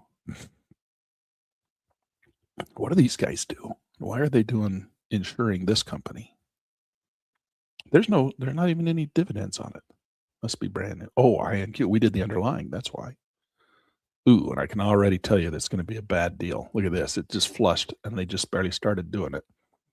IONQ. Where did my list go? Oh, it's in here. No, it's not. Oh, it's right there. IONQ is IOYY. IOYY. IOYY. Do you guys have Portfolio Matrix? You need to get Portfolio Matrix to do all this stuff. This is just, it's like imperative. All right. See, it's now, look, gain is negative 27. Yield is 26. They're down 1.38. See that? They're getting their good yield. They're getting their gain. They're getting their good yield, 26%, but they're giving it all up in gain because the market's going down. Let's go look at it's IONQ. IONQ. Who the heck is IONQ and why are they doing IONQ? IONQ. Does anybody know what these guys do? Well, they're just going sideways. Their premiums are pretty good. Look at the implied volatilities. 82. Holy cow. What do these guys do? Now remember, implied volatility on Tesla was 50, and we thought that was high. That is a really expensive premium, $657. Now it says that it's worth $690, and you can buy it for $657. They think the market's going to go up. This would be a good one to insure right now. Wow. Wait, what are they getting over here? They're getting 26% yield. And I think this is going to stop going down. Now, it is their IPO, and they always way overvalued on their IPO. So even though it looks good from this standpoint, because it's way below the red line. See that? It's clear down here at the 200 period moving average. This is a beautiful setup. This is exactly what you want to see. High implied volatility. Premiums are expensive. Market looks like it's bottomed out. Looks like it wants to start going back up. And it's giving, the yield is only 26%, which surprises me. That surprises me. Why is that not higher? I think it's because it's new. I don't know. That should be higher. Well, we don't have a lot of time. We only have like, what, 2 months? Still.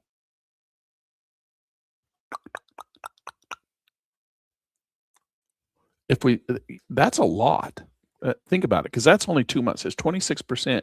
If we annualize that, we'd have to take that, let's say 2 times 6, 26.07 times 6. Well, that would be 156% annualized return. Wow. Now, granted, right now we're losing everything, that same amount, but that would be 156 annualized return. No wonder they're doing this thing. IOYY. What in the heck is this company? Not there. Here. IOY, not IOYY. What's the underlying? Oh, damn it. Now what did it doesn't say the underlying. IONQ. Oh, it's IONQ. IONQ. IONQ. What is this company? What do they do? Where's Grok? Where's Grok? SWOTTI. Let's just do one T. SOWTT IONQ. Okay, while he works on that, let's come over here and look at what they say. Look at this. Well, earnings per share are down, but we don't really care about that. Sales in billions. Look at this. Wow. 43 billion. Oh, no, this is million. Sales in million. So 43 million. This is a little company. Shares outstanding, but their shares are going outstanding. They're up. That would drive their stock down.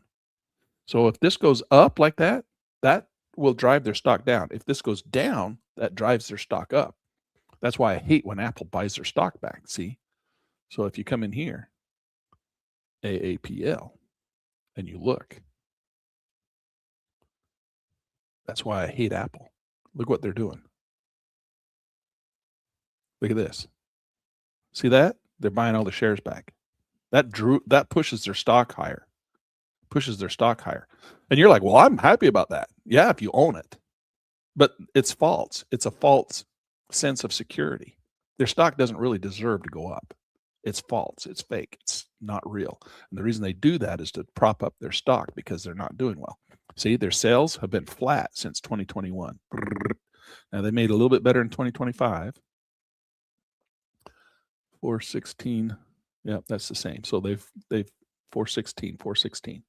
So they've posted their sale, and they're flat. They haven't made any money. They're no growth company, right? And they think they're a growth company. They're not. They haven't been a growth company since 2021.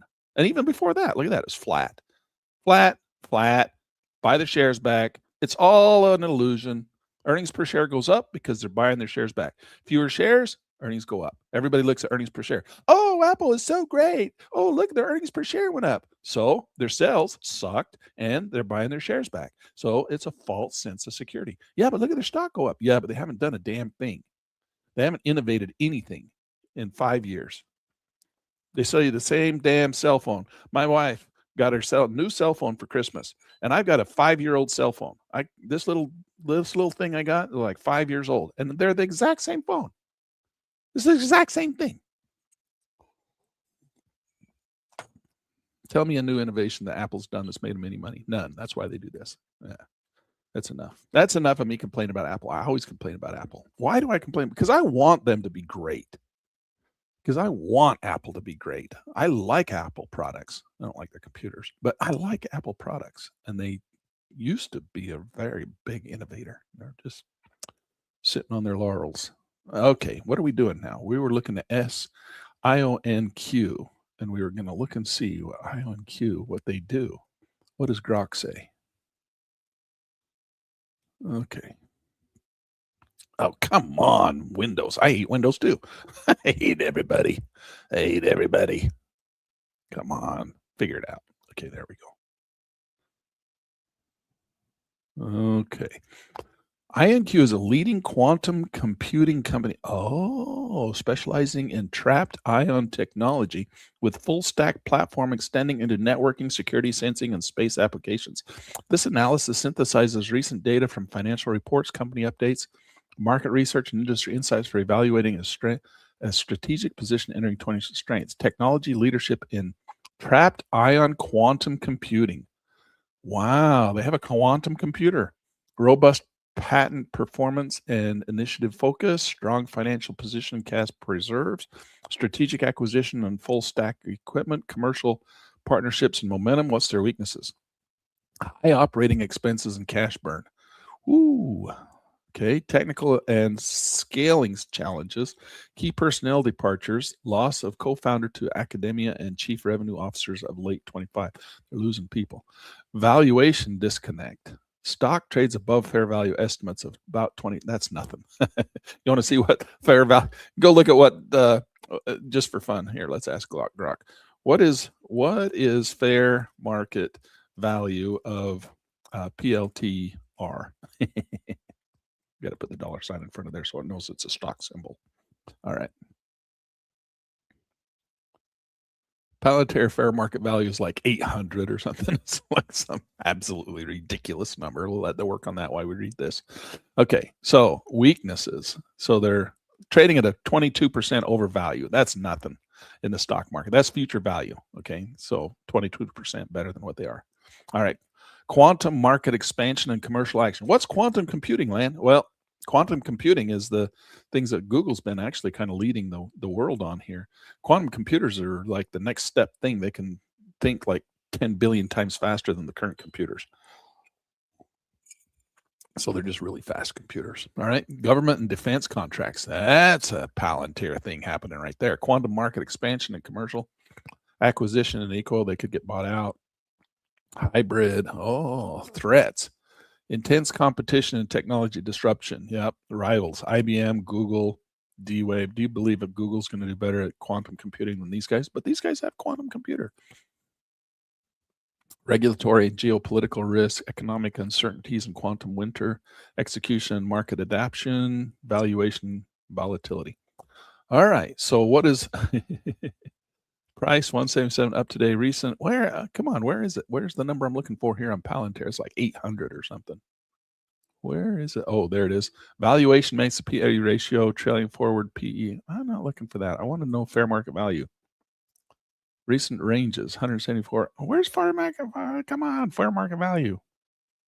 High, low, 3, 7. I just wanted fair market value, Grok. Percent. It's giving me a full SWOT on Palantir. I didn't want a SWOT on Palantir. I wanted fair market value. Current snapshot. You're not giving me fair market value. What is all this, Grok? I didn't ask for any of this stuff. Grok, can you give me fair market value? It's like 800%. Anyway, it's like out of this world. It's like Palantir is trading at like an 800% fair market value. So when you say that this thing here is at a, high fair market value, 22%, that's not high. You ain't seen high. You don't know high. All right. That's enough with Grok. INQ. I don't know. Do we have any more that we want to look at? IONQ. We looked at that one. Mara. What's Mara? Do we know what Mara is?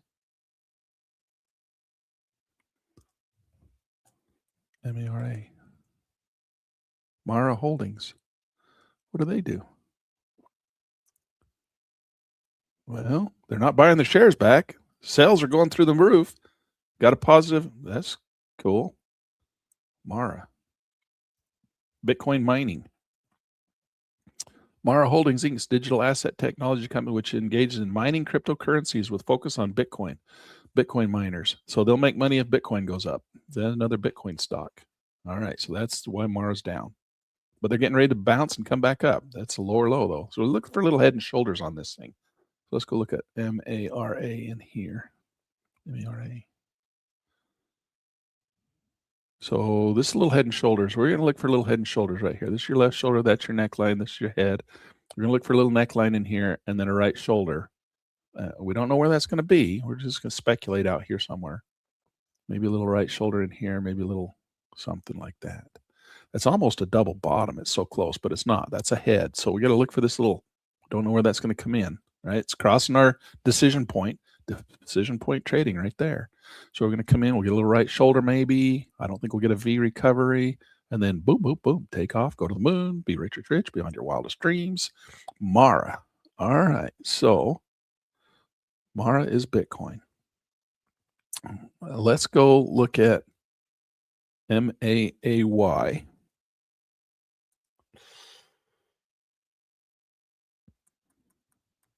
MAAY.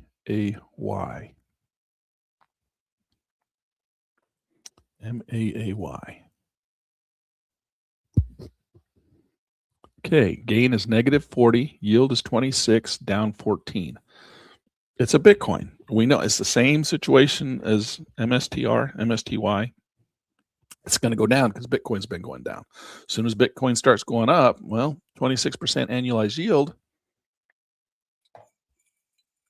could go up. Who knows? Who knows? That's what it is. All right, they're selling puts.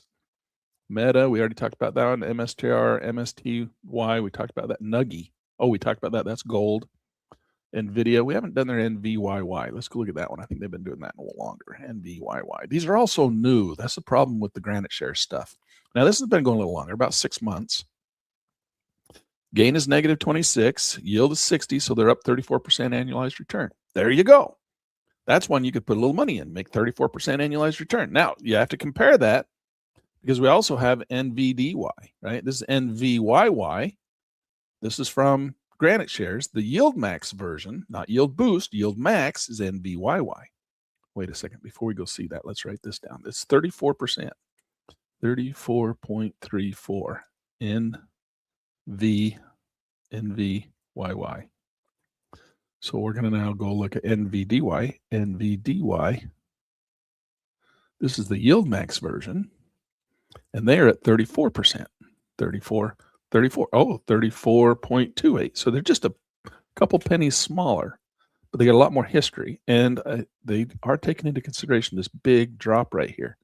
I think this one, NVDY, is actually doing better than NVYY. Not much, but it is doing a little better because this number takes into consideration this big drop, whereas the other one does not.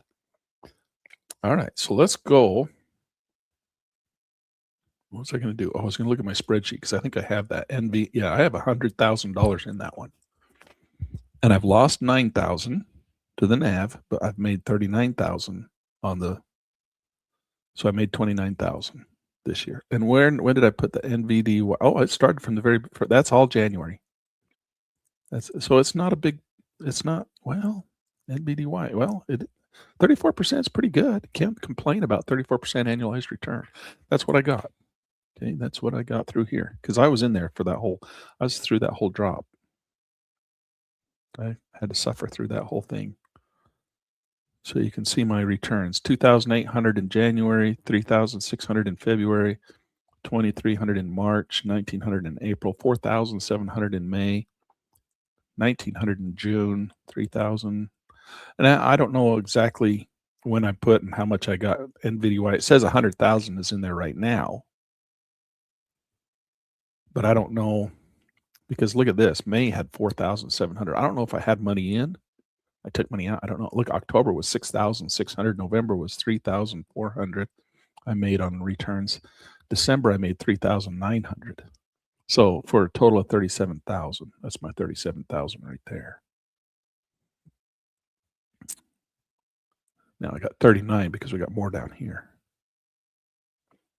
And we had some, does that probably show some from, yeah, see, I don't know. I have to go look.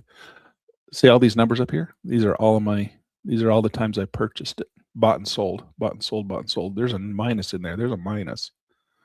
So there's another minus. So I was selling some at some point. I think that's when I did my portfolio adjustments. But these are all purchases. These are all pluses. So I bought all that, and then I sold this here, and then I bought all this. So that gives me this number here, 100,000. Palantir, I have 200,000. So you can see all the purchases I made in. I just put them all in here. I used to create this little spreadsheet over here and put them all in this little list down here so you could see them all. But then I decided to do it this way. I don't know which is better. Probably this one's better. I would bet I should probably go back to this model because then I can come down and I can look at it and say, oh, see right here on March, I bought this much, I sold this much, I got this much. This is actually a better model. If you have Pit News Magazine, you get this spreadsheet. You get this one and you get this one both. I did this one for my, because it was easier for me to do it like this when I was doing my tax loss harvesting. So this is a simpler version. It's not really simpler. In fact, all these numbers right here, kind of a pain in the butt because they don't tell you what they are. There's no dates. There's nothing. There's just a row of numbers. And I just take that right from my brokerage firm, my brokerage account. So I don't know. It's probably easier to do it this way because you have more information. You can see all of your information and you get these cute little pictures. All right. So whatever you want to do. You get both when you subscribe to Pit News Magazine. I send you this spreadsheet so you can have, and it's got all my numbers in it. I just leave all my numbers. I'm too lazy to take it out. And it's not like I don't show it to you. I show you what all my real money numbers are. So they're all in there. And you just replace mine with yours. And then you can do the same thing. That's all I'm doing. All right. So let's go back over to, have we got any we haven't done in the Granite shares that we want to see? So let's see. So that was gold, NVIDIA, Palantir, PLYY. We haven't done that one yet. And it's PLYY. That's a big one. So we got to go do that one. PLYY. So PLYY right there. Whew, look at that baby go down. And if we go look, PLTY, that's PLYY, PLLTY, which is the underlying. Come on, Typeland, PLTY. No, that's PLTY is the yield max version. PLTR is the stock, PLTR. So they're trading this. Now, it's just been going sideways, which shouldn't be a big loser. So PLTY is the yield max version, and it's been going more sideways. PLYY has been dropping really hard. Let's go look at PLYY over here. PLYYY. Okay, the gain is 36. The yield is 70. Now they had that big drop over here. This is NVDY. That's the wrong one. I want, and that's yield. That's the yield max version. So let's write that down. This is still NVDY. We're looking at the wrong one. I want PLYY, right? That's the Granite shares. Yeah, that's the one we want. Okay, that sucks. It's down 27, up 29, or positive 129. So they haven't really done anything. They haven't done anything. They're just getting started, though. It's only 3 months old. So let's go look at the PLTY, which is the yield max version. This is one I have. So see, they down 20 with a yield of 88. So I'm up 68% annualized return. Now, I have a lot of this. I have $200,000 in this one. Plus my wife has an account, and that's where she gets all her money. All right. So she has her own and she just uses it for income. She just has a bunch of money sitting in there, like $35,000, and she makes a couple $1,000s a month and goes and spends it. She doesn't ever reinvest it. She hasn't reinvested a penny of it. She just takes it out and spends it. It's fine. It made 68% annualized return this year. That's kicking butt. That's kicking booty. Now, PLTY, that's the yield max version. And again, PLYY is the Granite shares version. And they're just getting started. I think let's let them settle down, because in many instances, the ones that they're doing really well on, that they've had for longer than a year, or up to a year, they're actually, the put options are actually in, like Tesla, for example, is an NVIDIA, Tesla, the Granite shares funds are actually beating the yield max funds. Now remember, Granite shares, they sell covered, they sell cash secured puts. Yield max, they sell covered calls. It's a different strategy. The advantage of yield max is that they also buy, because to sell a covered call, they have to own the stock. Now they don't own the stock. That's not how they do it. So they buy a synthetic long position with options, and then they sell a covered call. So they actually get to participate in some upside potential, whereas Granite shares does not.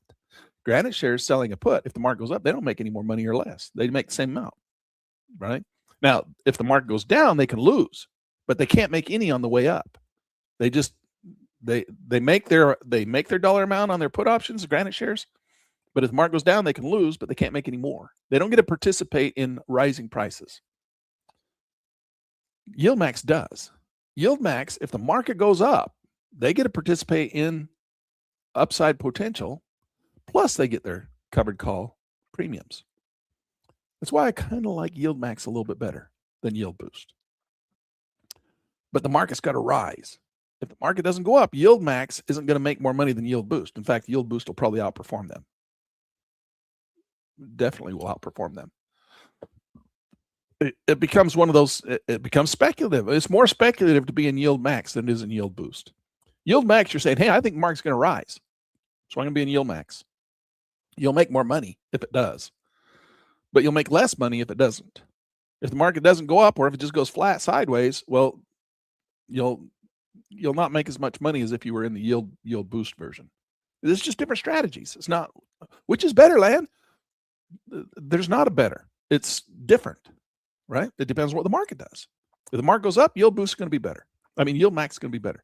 Market doesn't go up, yield boost will be better. Market goes down, they're both going to lose. Probably lose more slowly. Yield boost will probably lose more slowly. Granite shares will probably lose more slowly than yield max. Yield max, when markets go down, yield max loses a lot. Well, it's the same. Because if it goes below the line, if it goes below your red line, you're losing just as much as yield max is losing on their synthetic long. So there's no advantage to the market going down on either one of these. Now they do have short markets, which we haven't talked about. So you can go, if the market's going down short, you can buy some if you anticipate a fall in price. But I've not had a lot good luck with those. All right, let's go see if there's one more. I think there was another one in there we wanted to look at before we call it quits. QBT we did, QQQ we did, RGTI, Riot, semiconductors, semi. Oh, that's one we might want to look at before we call it quits. Yeah, the rest of these, there's a couple more in there that we could look at, but we're running out of time. It's already been like, what did we start at 9 o'clock? It's already 11. We've been going for 2 hours. Man, what a lesson this thing's been. All right, well, let's look at this one last one, and then we'll call it quits for the day. Semiconductor. Let's look at the semi. Look straight down. SEMY. SEMY. And then we'll go look at the reason I want to use semi is because it's the semiconductor, and YieldMax has one just like it. All right, it's called Chippy. So we'll go look at. Oh, semi might be so new they're not going to pull it up in Portfolio Matrix. Portfolio Matrix might not have this one. It's brand new. Look how short it is. It's only been going for a couple months, and it doesn't look like I'm not getting it in here. Oh, is that it? Oh, there it is. It did come up. Ha ha. All right. So they got a negative 14. They got a positive 18, which is good. They're at 4.8 for a brand new one, and they're positive. That's good. All right. So we're going to keep our eye on this one. Semi might be a good one. They're selling semiconductors. All right. So the other one, the YieldMax version is called Chippy. CHPY. And it's the YieldMax, and they call this one the Target 12. So what they're doing is they're keeping some of the profits. They're not distributing everything they make. They keep some of it, which makes the gain go up. So see, you got a positive gain. Now you might like that, but it ties up 27% of your money in the market. So it's like dripping it back in. They're not ever giving it to you. They're just keeping it. So it doesn't ever come to you as income. So that's good. You don't have to pay taxes on it because they're not selling it and giving it to you as income. So you're not going to get as much income because the yield is only 29. But see, you're going to get a positive gain. And you'll notice on most of these funds, you don't have a positive gain, right? You have a negative gain. So they're not giving you all the profits that they're making. They're keeping it in the fund. So the fund itself is actually growing. This is called the Target 12. They got 4 of them. Now, one's real estate. And if you look at the Pitt News Magazine, we wrote them up, all 4 of them in the last issue of Pitt News Magazine. You can see all of them. One of them is called Biggie. One of them is called Chippy. One of them is a real estate one, and the other one hasn't been released yet. So, and then they say they're going to have more Target 12s. They said that they're going to do a Target 25. So where they're going to try and keep the yield at 20, the gain at 25, and the yield is going to be very small, which is more typical of what you would find out in normal ETFs like JEPI, JEPQ, those types of things. So they're going to try and do a JEPI, JEPQ type style fund too. They're going to try to do a bunch of those, because they've been getting a lot of shit about how their NAV is always down, right? So they're like, well, we can solve that. We just won't give you some of your money back. So we're going to hang on to some of your money and your NAV will go up. Well, okay. Then I have to sell my shares to get my money out. I wish that they would have a Target 3 NAV instead of Target 12 yield. So that's my gain. Okay, so we got gain is 27. Yield is 29, so we're at a 56%. And that's on Chippy, and I have some of that one. Oh, I had some. I didn't. I had to sell it. Chippy. The semi is down. SEMY. Now we looked at this. SEMY.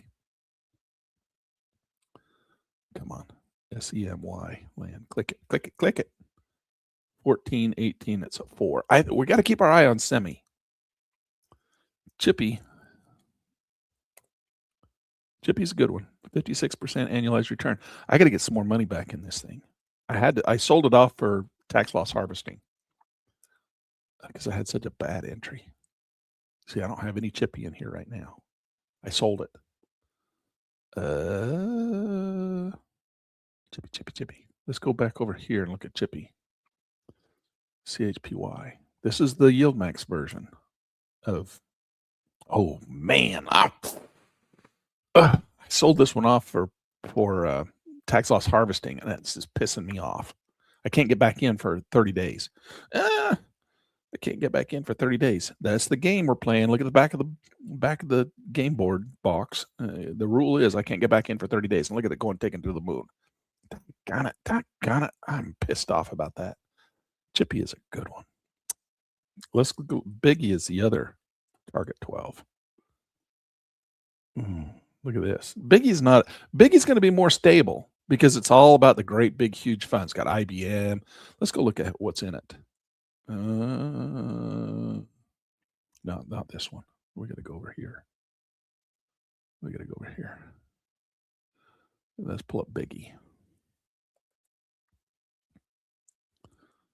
Okay, this is Biggie. This is another one of their target 12. See that?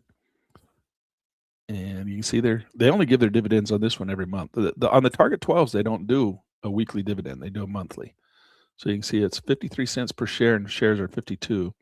So if we come down here, we can see what's in it. It's got Apple, NVIDIA, Alphabet, Microsoft, Amazon, Meta, Lilly, Tesla, Broadcom, Walmart. It's got 150 holdings. Show all. Ugh.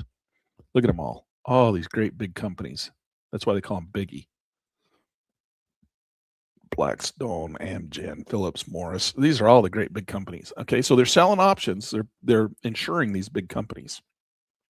So it's going to be a very stable. That's why your return is going to be smaller, but you're going to get a gain. So you get a positive gain, not a negative.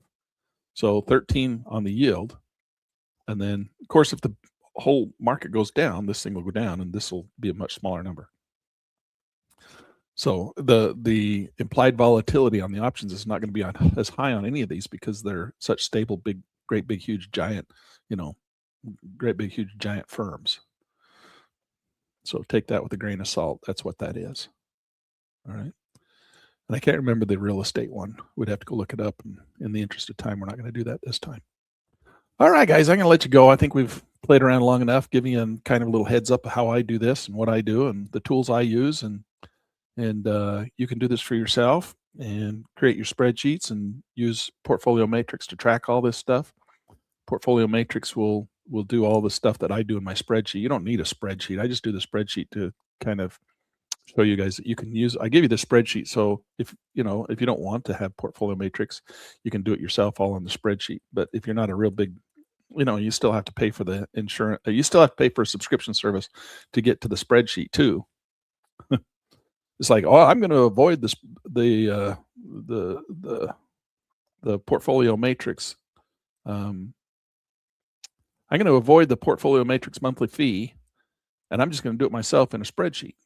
Okay, well, you still have to subscribe to Microsoft and pay their subscription fee so you can get the data that comes in. You're like, well, no, if you subscribe to buy the software, first of all, and then you have to subscribe, and that subscription gives you the data feed that comes in and populate all this, and then you have to go through and manually do it. It ends up being about the same as Portfolio Matrix, which goes out and grabs your brokerage firm and puts it all in here for you anyway. So it's just different. And then everything that's on my spreadsheet is in Portfolio Matrix. I'll show you. In the interest of time, we'll show you that another day. But all this spreadsheet stuff is in Portfolio Matrix anyway. Just you can have my spreadsheet if you like to do spreadsheets. And if you're already a subscriber, well, I use Google Maps or Google. Well, okay. Google doesn't have data they say they do, but I've never been able to make it work because I would use Google Sheets, but I can't make the data work. I can't I know how to do it in Microsoft, but I don't know how to do it in Google. All right. Anyway, I think you should have Portfolio Matrix. This is where all this magic happens. Plus, then we can, of course, come in here and we can do all this neat stuff too. We got all the targeter, tells us where to put our money, how much percentages, the dollar amounts that we put into each one of the funds that we're going to have. It's just so much nicer. Keeps track of everything. I would recommend you have Portfolio Matrix for your managing your portfolio. I would recommend you have Track and Trade. Track and Trade. This is the stocks version so that you can do all of your portfolio management. And then if you ever do want to do an option, you can trade right through your software. But even just to track it, you can do this. This is the reason I always show you this little program right here.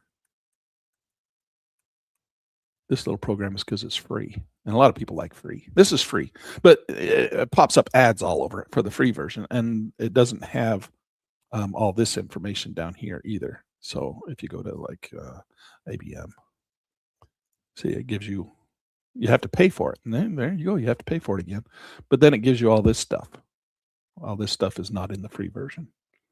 But that's, I show you the FinViz because it's free. And it's the best shitty program there is on the market, on the web for free stuff. It's the best shitty one. If you want real stuff, you come over here and get the real portfolio. This is even more. This costs money too. So if you're trying to do this all for free, you're gonna have a hard time. You got to buy the right tools for the right job. That's all there is to it. If you're gonna be a mechanic, you're gonna go buy yourself some nice tools. It's the living. It's a job. We run it as a business. You want to get the right tools. If you're just going to try and do it all for free, well, I try to help you so you can reduce your costs, but you also reduce your capabilities as well. Anyway, that's how it works. And then, of course, you got to have Pitt News Magazine because you just do. Pitt News Magazine. And here's where you get Pitt News Magazine. All right, let me do this first real quick. Okay, this is the software I use. It's called Track and Trade. They've got two versions, one for stocks, one for futures. This is the website, track, the letter N, trade.com. This is where you download a free 2-week trial. No credit card required. Okay, go download your copy, then come back here, follow along, and I'll show you all my settings. All right, and then Pitt News Magazine. Everybody's got to have Pitt News Magazine. Go get it, pittnews.com. And then that's where you get, I send out my spreadsheets. I send out all my documents that I give away for free. That's where you get everything. All right. It comes out once a month with an email. And then, of course, you get the magazine, which is a digital magazine, and everything's recorded so you can just listen to the articles. And then we talk about all this really neat stuff. That's how we stay in touch with each other. All right. Okay, guys, I'm going to let you go. We've run over 2 hours. So this has been a big class, long class, lots of information. Hopefully you guys are following along, doing the same thing, making money, and 58% annualized return. That's not bad. I'm pretty happy with that. I want to do better this year. Hopefully we can do better this year, and we're off to a good start. We'll see you guys later. Take care. All right, that wraps it up for today. If you got something out of this, do me a favor.